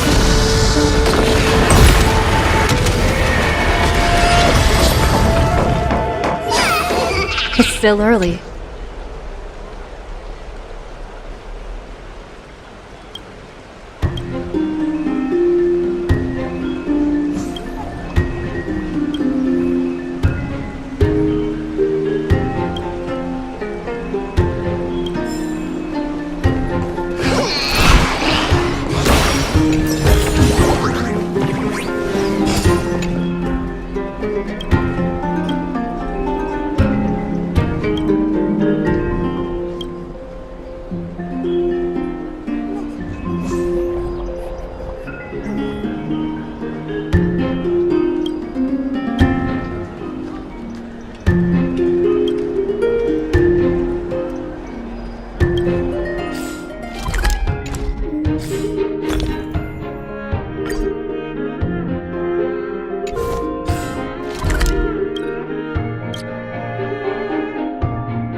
Carefully into Lantern above, as the Theoros I have observed. Virtuous citizens of Akama, fine Vides, Elysiae, and the Outlander are heading toward us.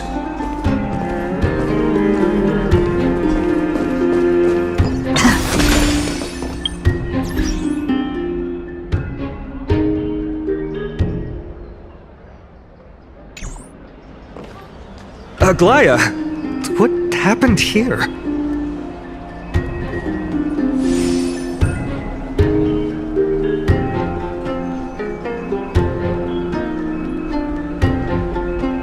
I know about the poisonous fangs of that king snake through the golden threads. In the past, I would be confident about keeping her in check, but I admit I am now unable to do so. What do you mean? It is no longer about eloquence or arguments. I have been a demigod for far too long that I hardly have any humanity left. Before I realized it, I have become no different from these hypocrites, no longer capable of relating to the people. This has come a lot sooner than I expected. But perhaps it is time. I need you to step up, Finan, in order for me to retreat behind the scenes. Yes, this is my duty, but... It is far easier for the Council of Elders to fool many than just fool one person. Their so-called more support is no more than a ruse to distribute power using words instead of lances. There is no glory in winning this debate. But that makes having respect for humans so much more priceless. Finan, you are a Chrysos heir without flaw, capable of relating deeply with humans.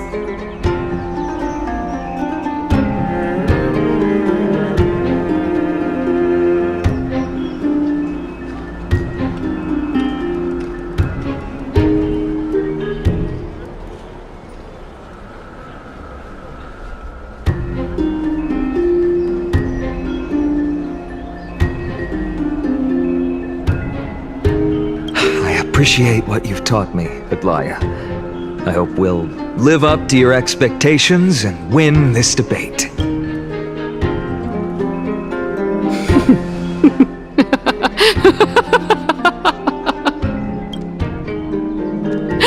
Oh, you've done well, Lord Calictus.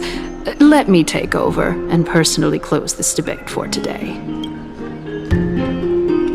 Dearest counselors, let it be known that I sorely miss the blissful times portrayed in lyrical poems.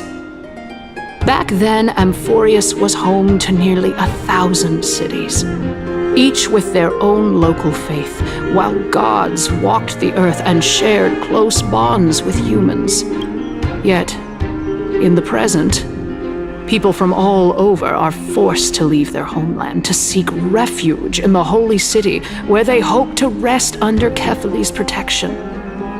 All of us have long been in the same boat, with no way out of this plight.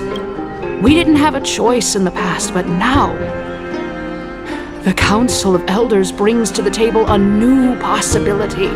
All I have left is one question for you. Would you rather strive toward the unheard of Era Nova, or return to the prosperous Era Chrysia of our past?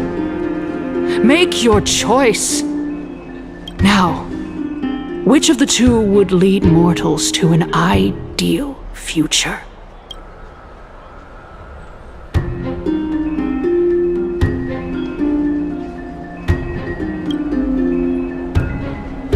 Era Nova is a path of salvation the gods promised. We should not have doubts in the Flame Chase journey. We all know that Era Chrysia is a thing of the past, Lady Kindness. Please, enlighten me. How does the Council of Elders plan to turn back time? Let the three Titans of Calamity be born, and Era Chrysia is nevermore. But bring demise to those Titans, and Era Chrysia will descend upon us again. Know that the Council of Elders is never one to make empty promises. Look at who we have on our side. Anaxagoras, one of the Grove's 7 sages, and Castorus, Idonia's goddess of death.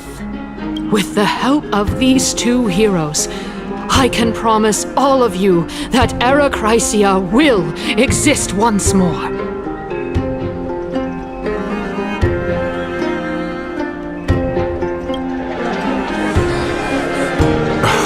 Aren't they Chrysos heirs? They're supporting the Council of Elders instead? It's clear from the start that these heroes do not get along well in their group. All the more proof that Aglaya is unfit to speak on behalf of every Chrysos heir. I am in favor of Era Chrysia. Era Chrysia!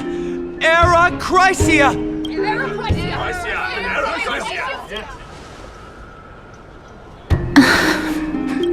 Castorus? Why are you standing over there? You finally arrived, Naxa. So have you, Kaz. Don't worry, Aglaya. Well, I know that you have many queries. Could you continue to converse like how the citizens normally do? Tell me, dear citizens, if we successfully retrieve and return Thanatos' core flame without anyone passing the Death Titan's trial, what would happen next? The answer is simple. We will have a chance to rid the world of death and bring Amphoreus back to an era when all beings live forever. We'll usher in a new future that will be entirely different from the Flame Chase journey. He's one of the 7 sages. That's impossible. Your proposal is much too idealistic. As long as the Black Tide still exists, how can we go back to the old days? Remember what I previously said? Kefali's core flame is guarded by the secret power of the Council of Elders. Plus, Pagusa's water curtain will be able to block out any external perceptions. Tell me, dear citizens, have any of you ever seen even a glimpse of the threat that this person is talking about anywhere within the walls of this majestic holy city?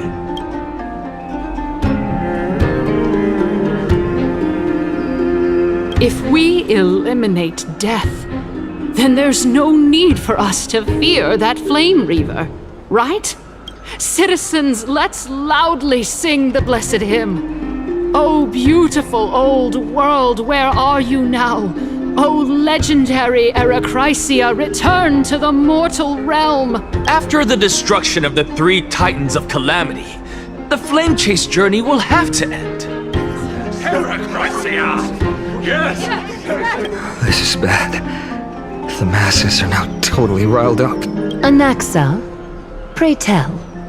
Everything that you've mentioned hinges on the premise that we can find Thanatos' existence, right? Thank you, Lady Aglaya, for still caring about this city. However, dear citizens, we are truly fortunate and blessed, for Castorus, Idonia's goddess of death, will surely find Thanatos under my guidance. What? With that, I solemnly promise that the core flame Lady Castorus brings back will be personally managed by the Council of Elders. Thereafter, if we are able to garner the support of all of you at the Citizens' Assembly, we shall spare no effort in ensuring that the Erechrysia will return to our world once again.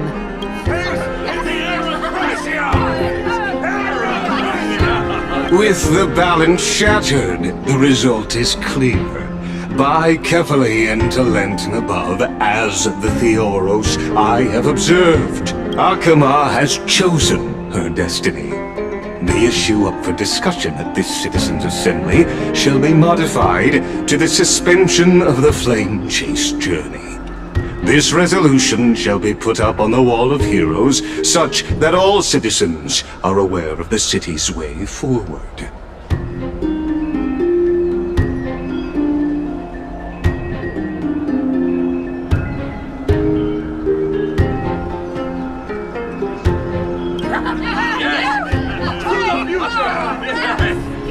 Aglaya, dear Aglaya, what has caused your heart to soften? You also don't seem to be as quick-witted as before. Wag your tongue as much as you like. Since the Flame Chase journey has been preordained by the prophecy, our failure has never been on the cards. Well then, I guess we'll find out if that's true at the Citizens' Assembly.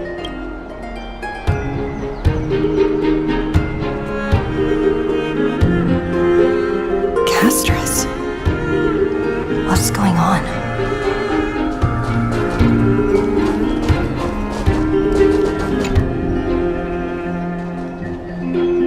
Well, it seems that when I sent you to look for Anaxa, I unintentionally facilitated your partnership with him instead.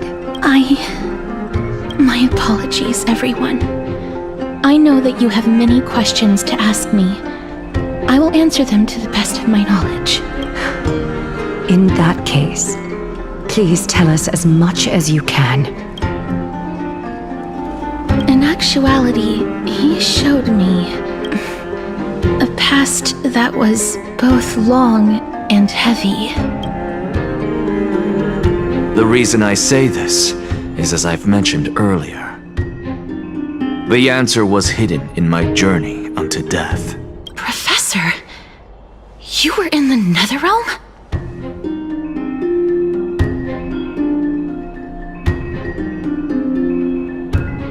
Yes, I am but a living dead man now, but that's not important. What truly matters is, I overheard a conversation between heroes. Have you heard of this tale before? A tale about the ocean god's treasured pearl. Our hometown. It was a seaside town which enjoyed the ocean breeze and glorious, peaceful times, thanks to the wisdom of its ruling queen. Until one day, an evil dragon descended upon the town. Its wings were large enough to blot out the sun, while its claws were sharp enough to rip the waves apart. It barged into the tall tower and devoured the queen's beloved daughter. It even settled itself in her bedroom like a tyrant king. The queen assembled 300 warriors who managed to subdue the evil dragon by chaining it up.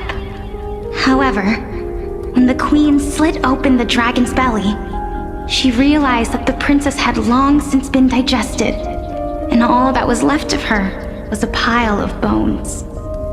Devastated, the queen wept for several days. It was then that a devious, smooth-talking scholar arrived at the palace and suggested that the princess could be revived through the use of dragon bone and dragon blood. That liar called this process the secret art of alchemy. The princess was reborn! The queen was overjoyed, blissfully unaware that the evil dragon's soul still lurked within the princess's body. As revenge, the evil dragon swallowed the poor queen, the glib liar, the courageous warriors, and all of the town's innocent civilians in a single gulp. Worse still, the souls of the deceased refused entry to the Netherrealm because they were filled with regret. Forced to roam the mortal realm, these resentful souls ultimately converged into a river of souls that would not retreat for a long time. The terrifying death had consumed all. Thereafter, our hometown fell into ruin as well. Until? Actually, I don't know what happened next either. Oh my. It seems that you still like to whet people's appetites even after all this time, Pelixia. So, according to your story, this is how I used to look? It's practically a mirror image. And yet, what exactly is this? A miracle that I created with alchemy. As for what it is and how I was able to accomplish it, I'll keep the answers to myself for now. Oh my goodness. Is this cliffhanger really necessary? Quiet, Titan. Continue to enjoy this splendid play, and the truth will naturally reveal itself. Dragon, huh? I've heard this legend before. In that case, what do you think of it? I think that this so-called alchemy was a tenuous analogy added to the story by future generations. After all, you've never heard of a tradition of alchemy in your hometown before, have you? Indeed. Before I left home to pursue my education, I never even knew that anybody was looking into this area of study. Therefore, we can just treat this tale as a fable told to young children. A fable, you say? If so, what moral is it trying to impart to the kids? I guess it might be the concept of equivalent exchange? Oh? I thought the moral might be closer to something like honor the dead. Huh. What? At a loss for words? No. I merely realized that we're both thinking of the same principle. If life is priceless, then there is hardly anything else in this world that is of equal weight to it, right? Indeed. As expected of the wisest scholar in the land. You flatter me. Why don't I ask you a question as well, as a form of equivalent exchange? Of course. What is your question? If I imparted my knowledge of the art of alchemy to you, would you use it to resurrect someone you loved? What? What kind of strange question is this? I got it. You're just trying to get me to tell you whether I like anyone, right? Let's just leave it at that. That was rude of me. Yes, I would. Oh? Death is inevitable. In the days to come, I'm certain that someone whom I cherish deeply will leave me for good, if such a mighty power really existed.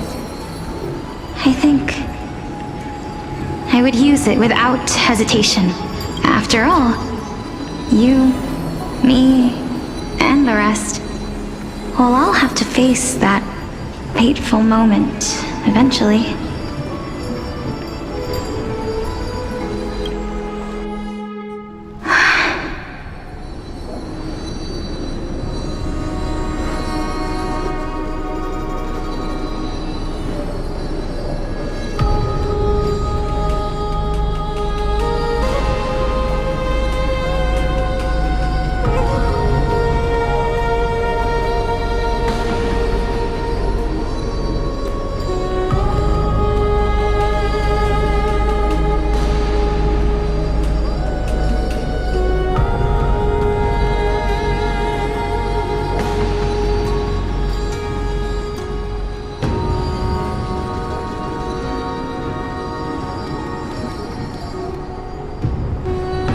My time is finally here. However, perhaps because of my firm belief in the immeasurable value of life, I am unable to complete the trial.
You shall wither, and through that, the dead will sprout again from the remains, and be reborn with the dead flame.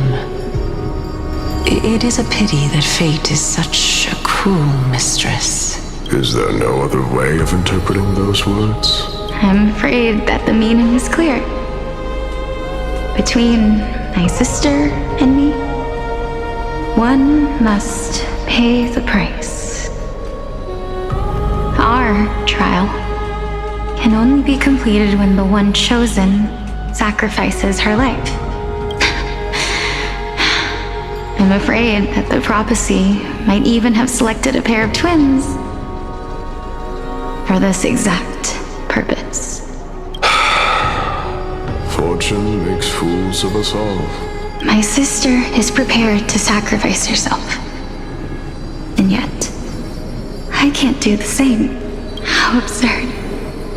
My time is almost up, but I'm still afraid to welcome death. What should we do? If I'm ultimately not able to make up my mind... Since Chaos is willing to guide all of us and leave this trial to the end, there is still plenty of time for you to ponder. That's right. Don't allow the fog of an uncertain future to cloud your mind. Trial, prophecy, the topics that they're discussing seem familiar. But these three people must not have left their names in the epics. Otherwise, I would have some recollection of this. Amphoreus' history before the Titans were born was complete chaos. Is that not strange by itself? I have long held 3 hypotheses about this. However, let's continue watching for now. Calypso, Polixia, and this warrior. I seem to have met him somewhere before. Regarding this matter, Nias, are you confident that you'll complete your trial? Of course. Though, I am worried about what will happen once I've emerged victorious. Looks like you have made up your mind. Yes, this is the safest course of action. Completely separating courage, honor, tenacity, sacrifice, and reason. You really know how to make things difficult. Please, young lady, witness my fall and demise. Lady Calypso, you shall host the soul-rending ceremony. I do not understand. Why would you dare to sacrifice yourself for a future that you won't get to witness? Because this is our destiny. The power that resides within me is so intense that I will one day be engulfed by it. Furthermore, a valorous death before glorious return has always been the path I chose to walk. A journey I began long ago. If your sister or Chaos were in my position, I believe they would make the same choice as well.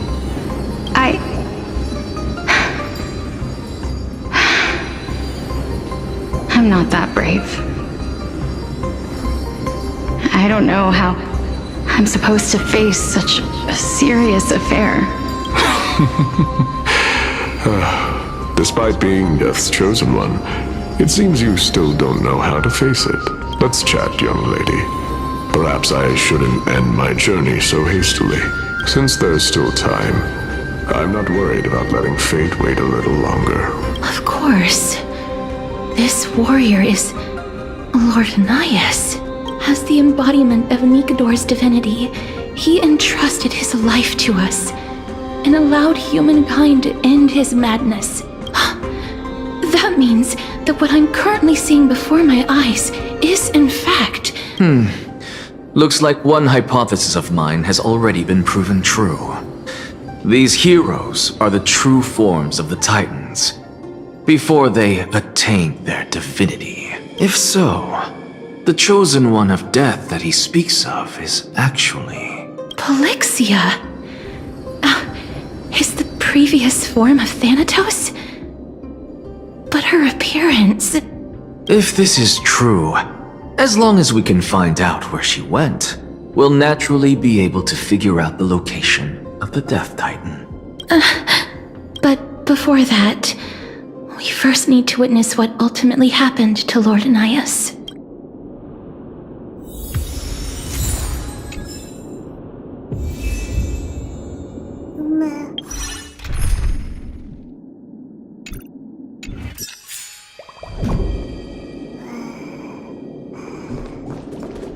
Lord Nias' honor is sealed here. Incredible. The honor in this child's soul is so light.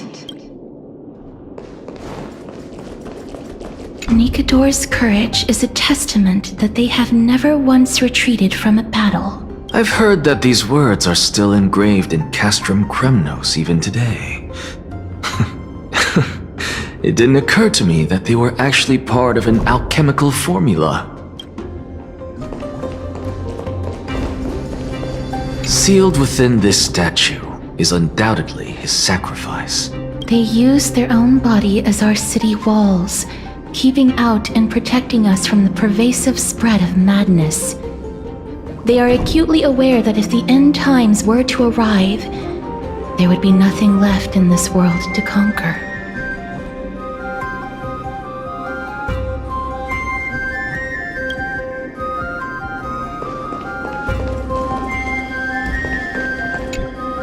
Honor, courage, tenacity, sacrifice.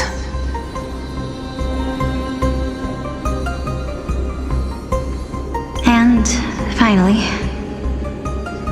the only thing that remains is reason.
young lady.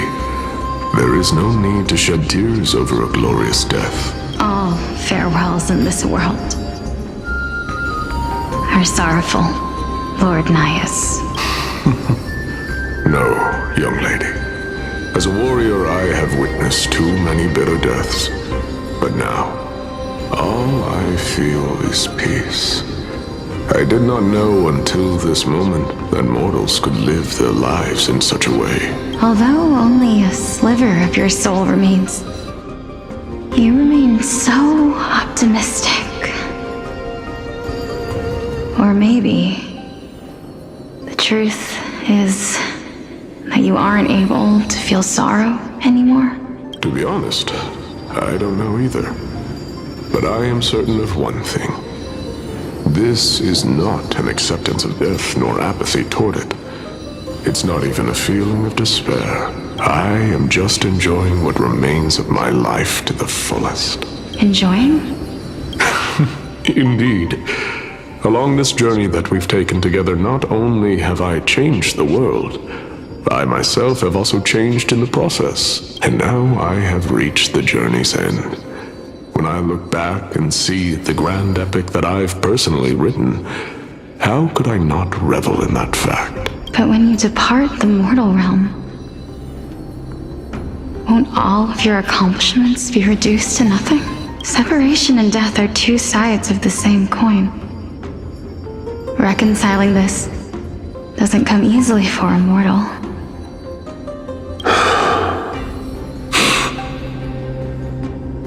Finally, let me recount to you a story of mine, young lady. The first time I returned from the battlefield, I felt extremely hollow. The calamity had devoured everybody on the battlefield but me. When I returned to the city alone, the citizens held a banquet for me that was far from pleasant. I felt as though I was still on the battlefield, and the person who had returned was nothing but an empty shell.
It was late into the night by the time the banquet ended. My head still reeling, I returned alone to the barracks. On the way back, I encountered someone. It was a crazed scholar looking at the night sky and muttering to himself by the side of the road. Although I tripped over him and fell, I wasn't angry in the slightest. And maybe because I saw myself in him, I inexplicably asked him a question. Do you think that it'd be better if we just died on the roadside like a couple of stray dogs? To my surprise, he shrugged his shoulders and sighed. To someone who is currently experiencing death, dying and living afford the same amount of bliss. Now please go away and don't block my starlight. Are you trying to say that there is no difference between living and dying? For they are both journeys that lead toward death? That's exactly what life is, and death is, but a scale to measure how valuable the journey was. Journeys and epics are only glorious and magnificent because all things eventually fade to dust.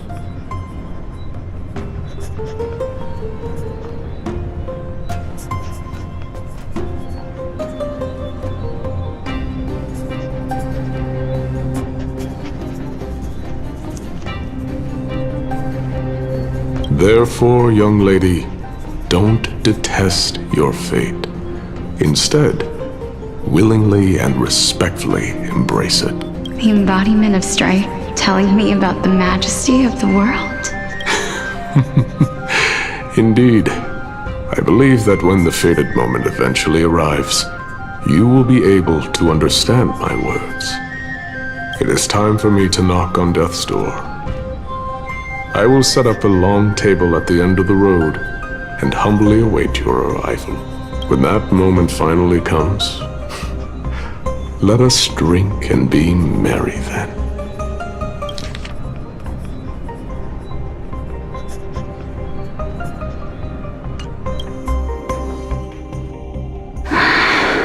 I knew this day would eventually come.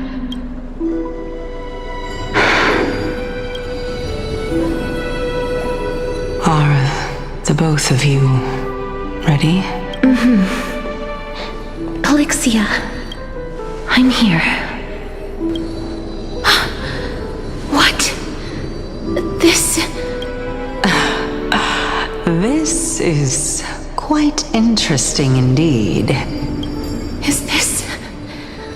Polixia's sister? Is it... me? Now, it's time for us to fulfill our promises. Are you afraid?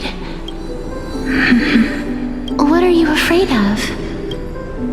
That I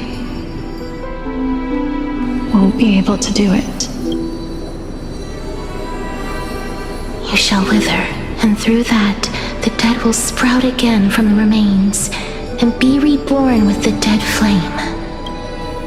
As foretold in the prophecy, and according to our vows, once it all ends, we must face our fated moment head-on. Even if it was prophesied, do we have no say in the matter? It's so unfair. Why are we the only ones who are forced into mutual destruction? Let me do it, sister. Let me be death's sacrifice. I was never long for this world anyway. But you're different. I was the one who wasted your life after all. You're wrong, Polixia. I don't think that my life was wasted. Just the opposite. When I finally arrived at this destination and looked back at the journey I took, I discovered that flowers had long since bloomed along the path I walked. It was you who sowed the seeds for this sea of flowers, one that is more beautiful than the promised land at the end of the world. Besides, I have lived a fulfilling life. Even though I was fated for sacrifice, none of the things that I've experienced will dissipate. Instead, they'll forever live on as memories inside your head. Will they not? How could my memories of you ever compare to the actual you? Well then, tell me, what exactly are we?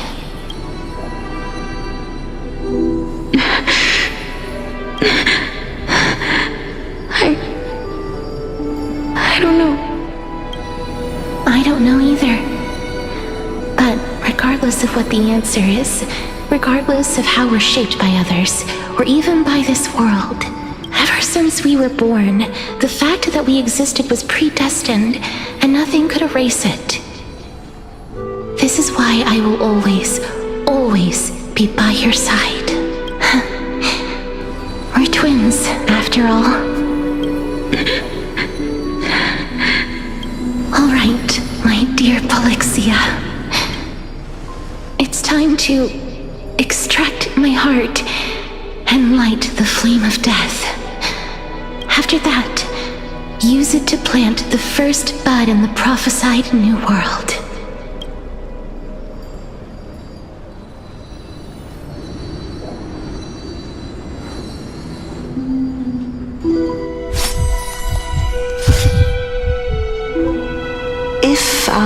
imparted my knowledge of the art of alchemy to you, would you use it to resurrect someone you loved?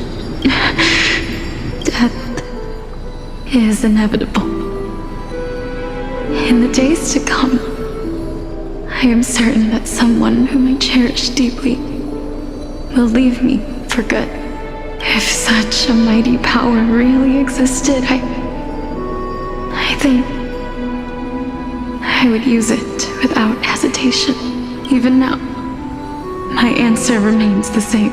This is why, sister, I promise you, in the prophesized new world, I shall plant the first bud on your behalf. Go now.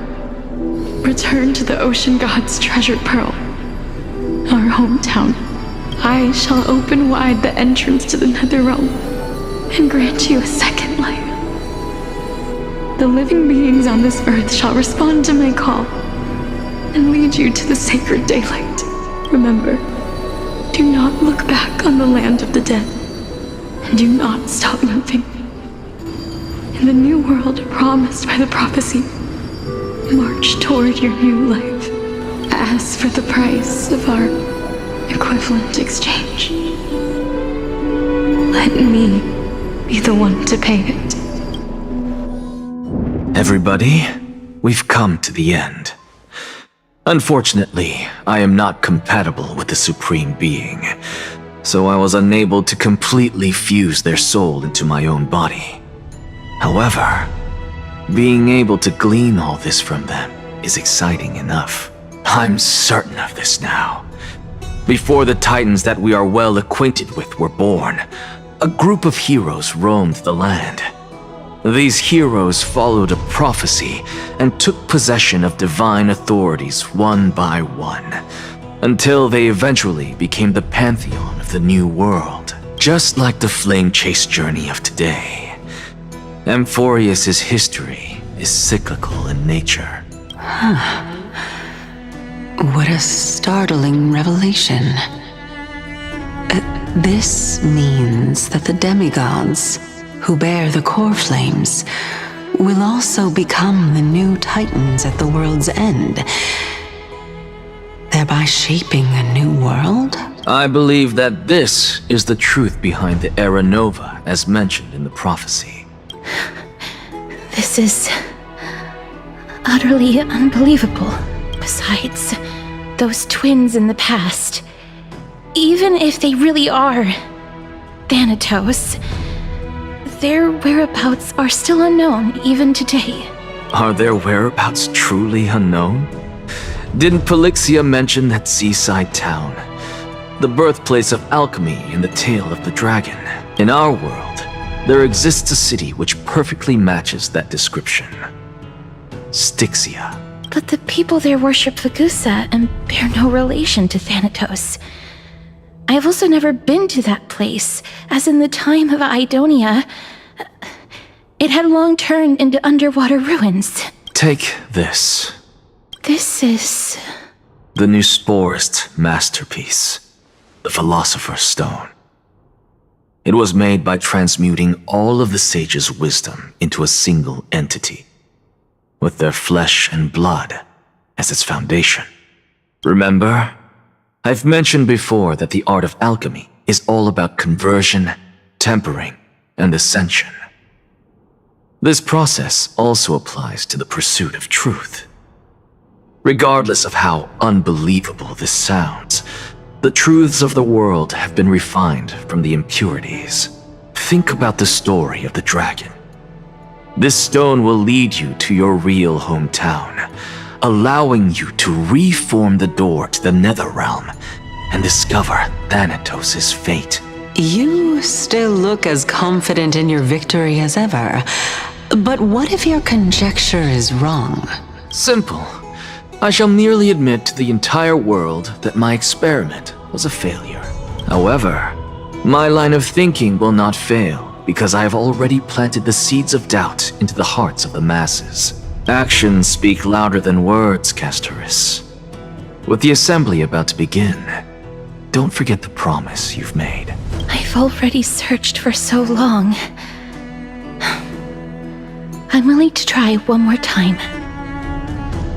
While we converse, her life is also slowly slipping away.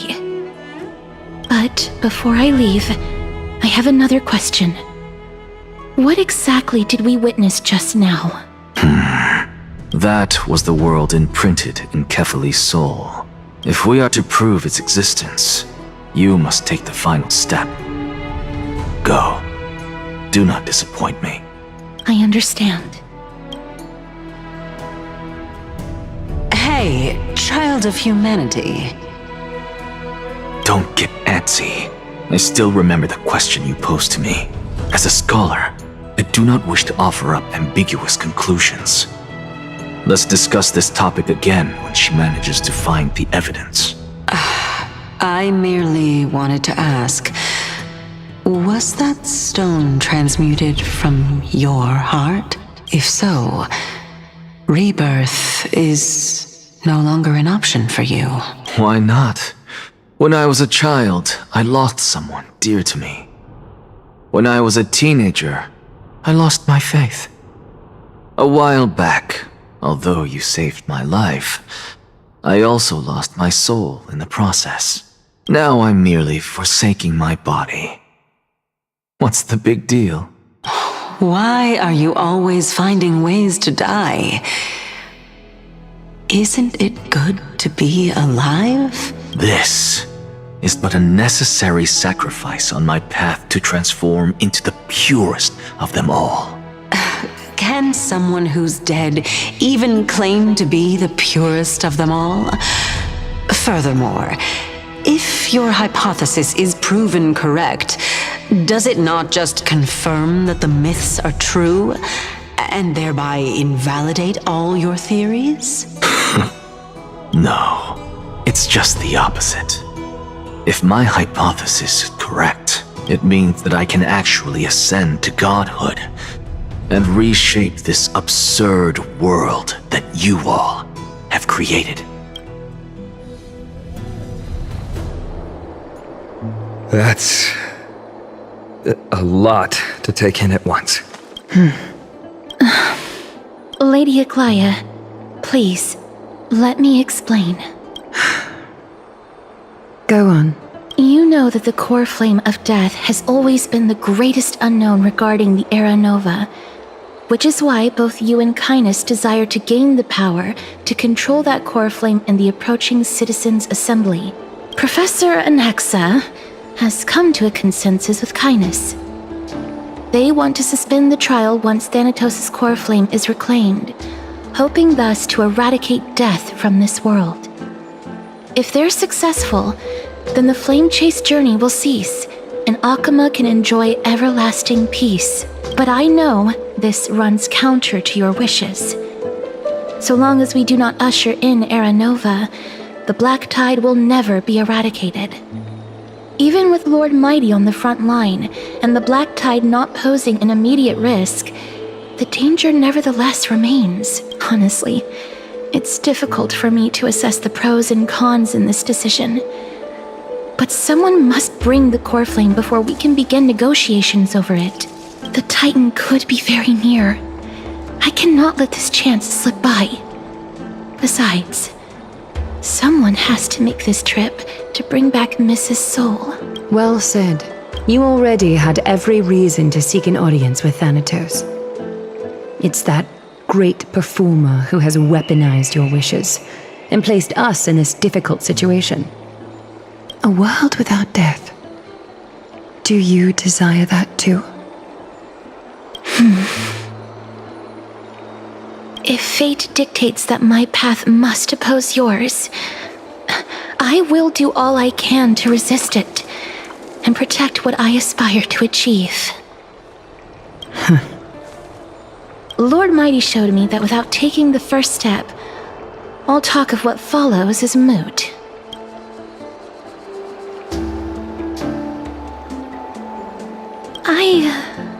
I have always hoped to hear you speak your mind, Cass. And I am glad to have heard your true thoughts. Styxia. I visited that place in the past. Though it is now an island surrounded by the river of Souls torrents, it's not hard to see its former splendor. Go. I will not stand in your way. As for you, you are someone who has cheated death. I believe you have more than enough reason to make the trip with Castorus and meet the god of death himself. Castorus, I too look forward to your journey. I wonder what kinds of new interpretations your completed story will bring to the Flame Chase journey. Thank you, Lady Aglaia. I hate to put a damper on this heartwarming moment, but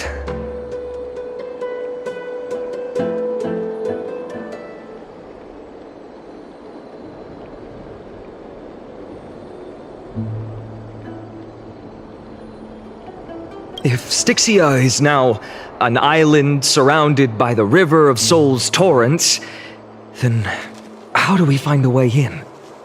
Lady Trebe is probably... The answer is quite simple. In the myths, Zagreus once made the domain of the dead their treasure vault. That is to say, they could enter and leave the nether realm as they pleased. And if they could do that, then it follows that the demigod who inherited their divinity must be capable of the same. I'll see you at Memorial Palace at Action Hour tomorrow. Cypher shall be your guide to finding that ancient city.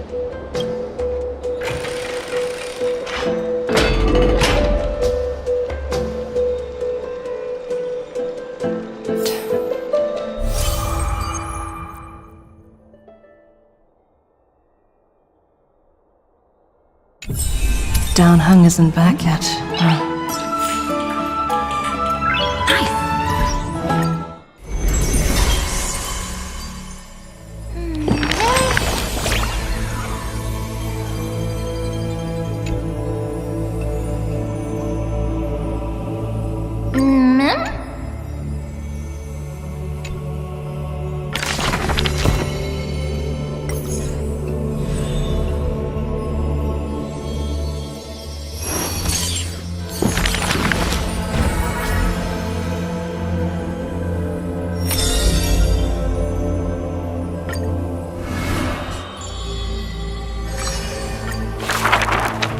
On the leaves, the rustling wind plays a melody as the girl looks over this courtyard petite and exhales, gently dispersing the palm-held blessings.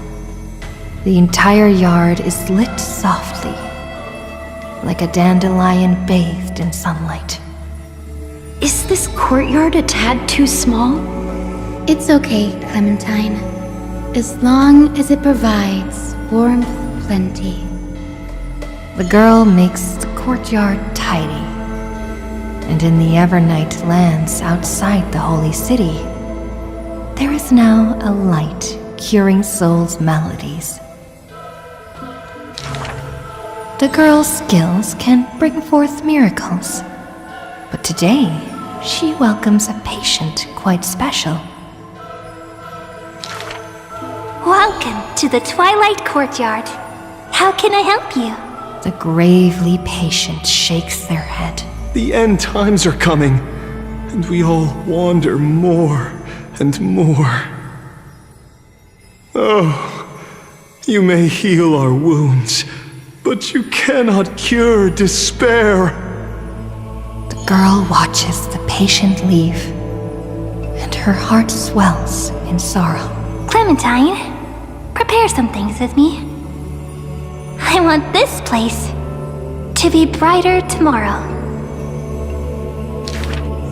The redhead child takes the girl's hands. Long time no see, Hyacinth. Are you here in Akama for a visit, or do you need help from us? The girl recounts her needs. I want some shining things, even if they are considered junk. Multicolored paper bags, crystal clear glass, cottons variously dyed, and jingling wind chimes. The girl brings them back to the courtyard and spares no effort to decorate all around. And when some fireflies wander in, the girl is all smiles. Little ones, Thank you for your light. The patient returns here and opens their eyes wide. Multicolored dreams on the rooftop now reside, and the lawns contain the sweet whispers of sunlight.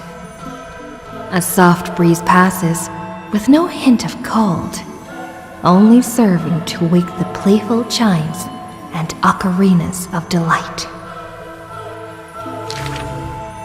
Wow, there's light everywhere.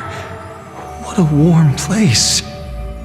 The news is soon spread by the grove, and people with empty hearts visit in droves. The girl prepares candies and tea and listens to every visitor's complaints. People say there was once a star called the sun in the sky, but now that star is no longer there. People say that Aquila took away the world's light, but they still left behind a heart bright to illuminate this happy dream in the night. Like the blizzards in the month of mourning, doth calamity fall, burying warmth and dawn's calls. Orderless tides swallow up the grove of reason, and that tiny healing haven is also extinguished, broken and barren. When the girl, far from home, hears of such grave news, the wind brings her a moment of confusion.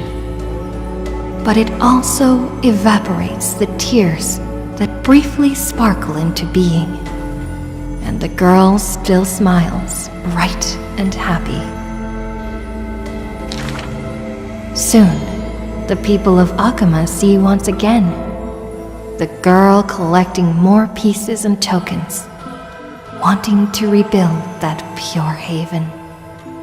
But she never realized that wherever she stood, she herself was that holy courtyard, that light-filled haven.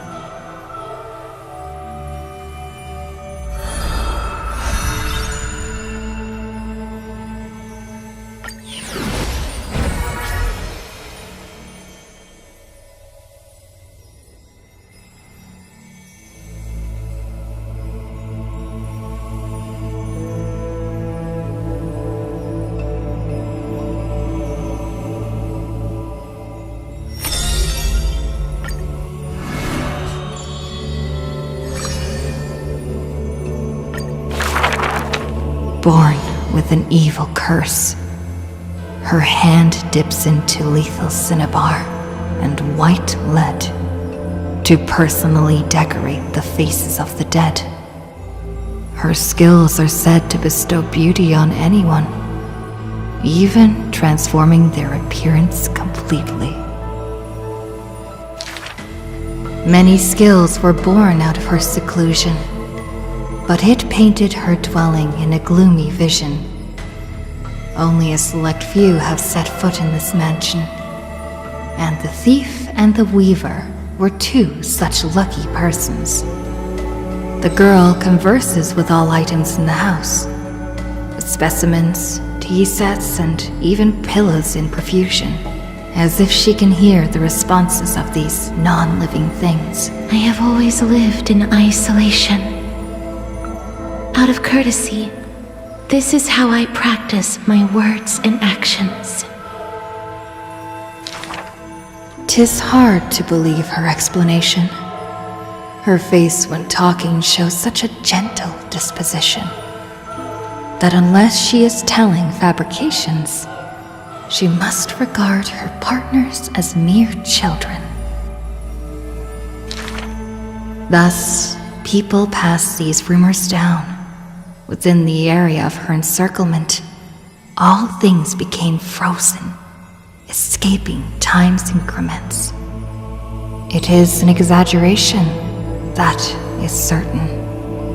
People only found an ancient lion's head in battle's ruined armaments. Those words are true. The head itself was nearly dead, Though they won in fierce battle, the warriors were powerless to turn the tide. It was the embrace where death dwelled that gave early release from their pain. This is how death escapes time. She keeps every final embrace hidden in her immortal heart. Out of her numerous works, butterflies and flowers often stand out stark. Ignite them, and you can almost hear the maker's remark. Even in death's silence, her sound can still be heard. It is a gift greatly treasured by the maiden. Few have the honor to be graced with such work. Only one has the heart to burn such a gift, and the reason she gives is rather far-fetched. I must peer into all fates unknown. The power of time is boundless, but there is one thing that it cannot conquer. Death is abominable in humans' eyes. Apart from my identity, there's nothing about me worthy of praise. The beloved Gold Weaver hears this in distress, then tries to teach her the art of weaving and threads. It has been said that the maiden has works that the holy city possesses. But this is the judgment the Gold Weaver expresses. Ah, well, none can know all things, nor be skilled in all crafts. Her works are too early for the living to comprehend.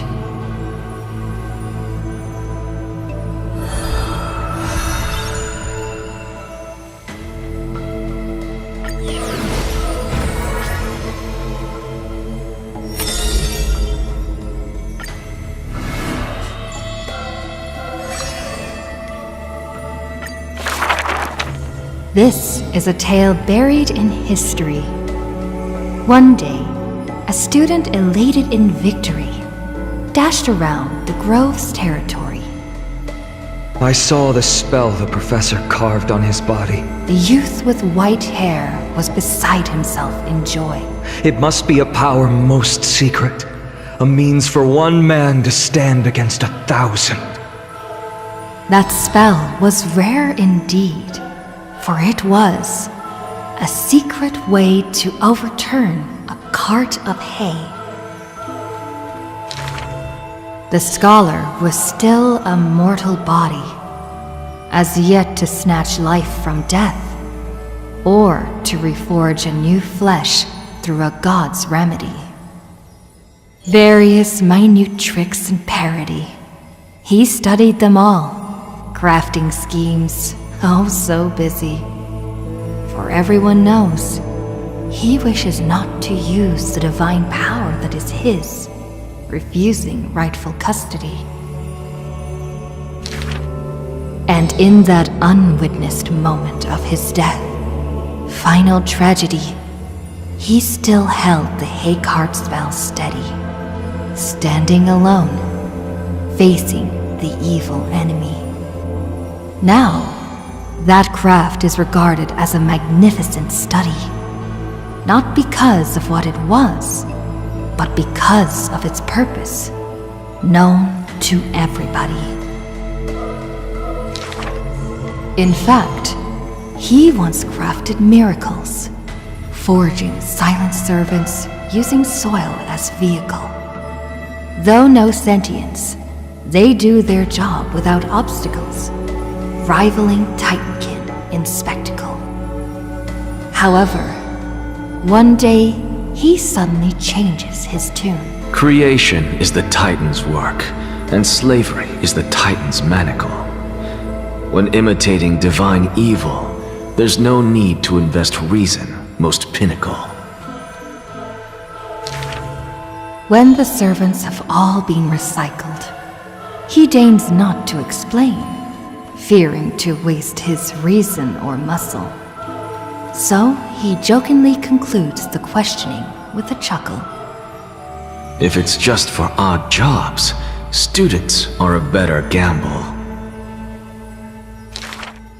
The way he addresses himself comes from elsewhere. An imitation of a divine machine with some flair. He happily answers 5 questions for those unaware. Knowledge seemingly given with stingy care. For a wise one, 5 answers reveal creation's secrets, the truth hidden and bold. But a fool learns but not, and is left in the cold. Now, inquire. That is in fact the scholar's crafty snare. He hides the answer he seeks behind questions posed by those unaware, doling breadcrumbs as bait to lure and compare, whether the inquirer may be worthy of his wisdom to share. The scholar never looks at laws and measurements, ignoring the flow and shift of time's passage, and uncomprehending students gossip in eager regiments. Why? Obviously, to drag out class time as a statement. The student's answer seems rather adamant. He is panicked by the flow of time, for his work is yet done, yet to implement.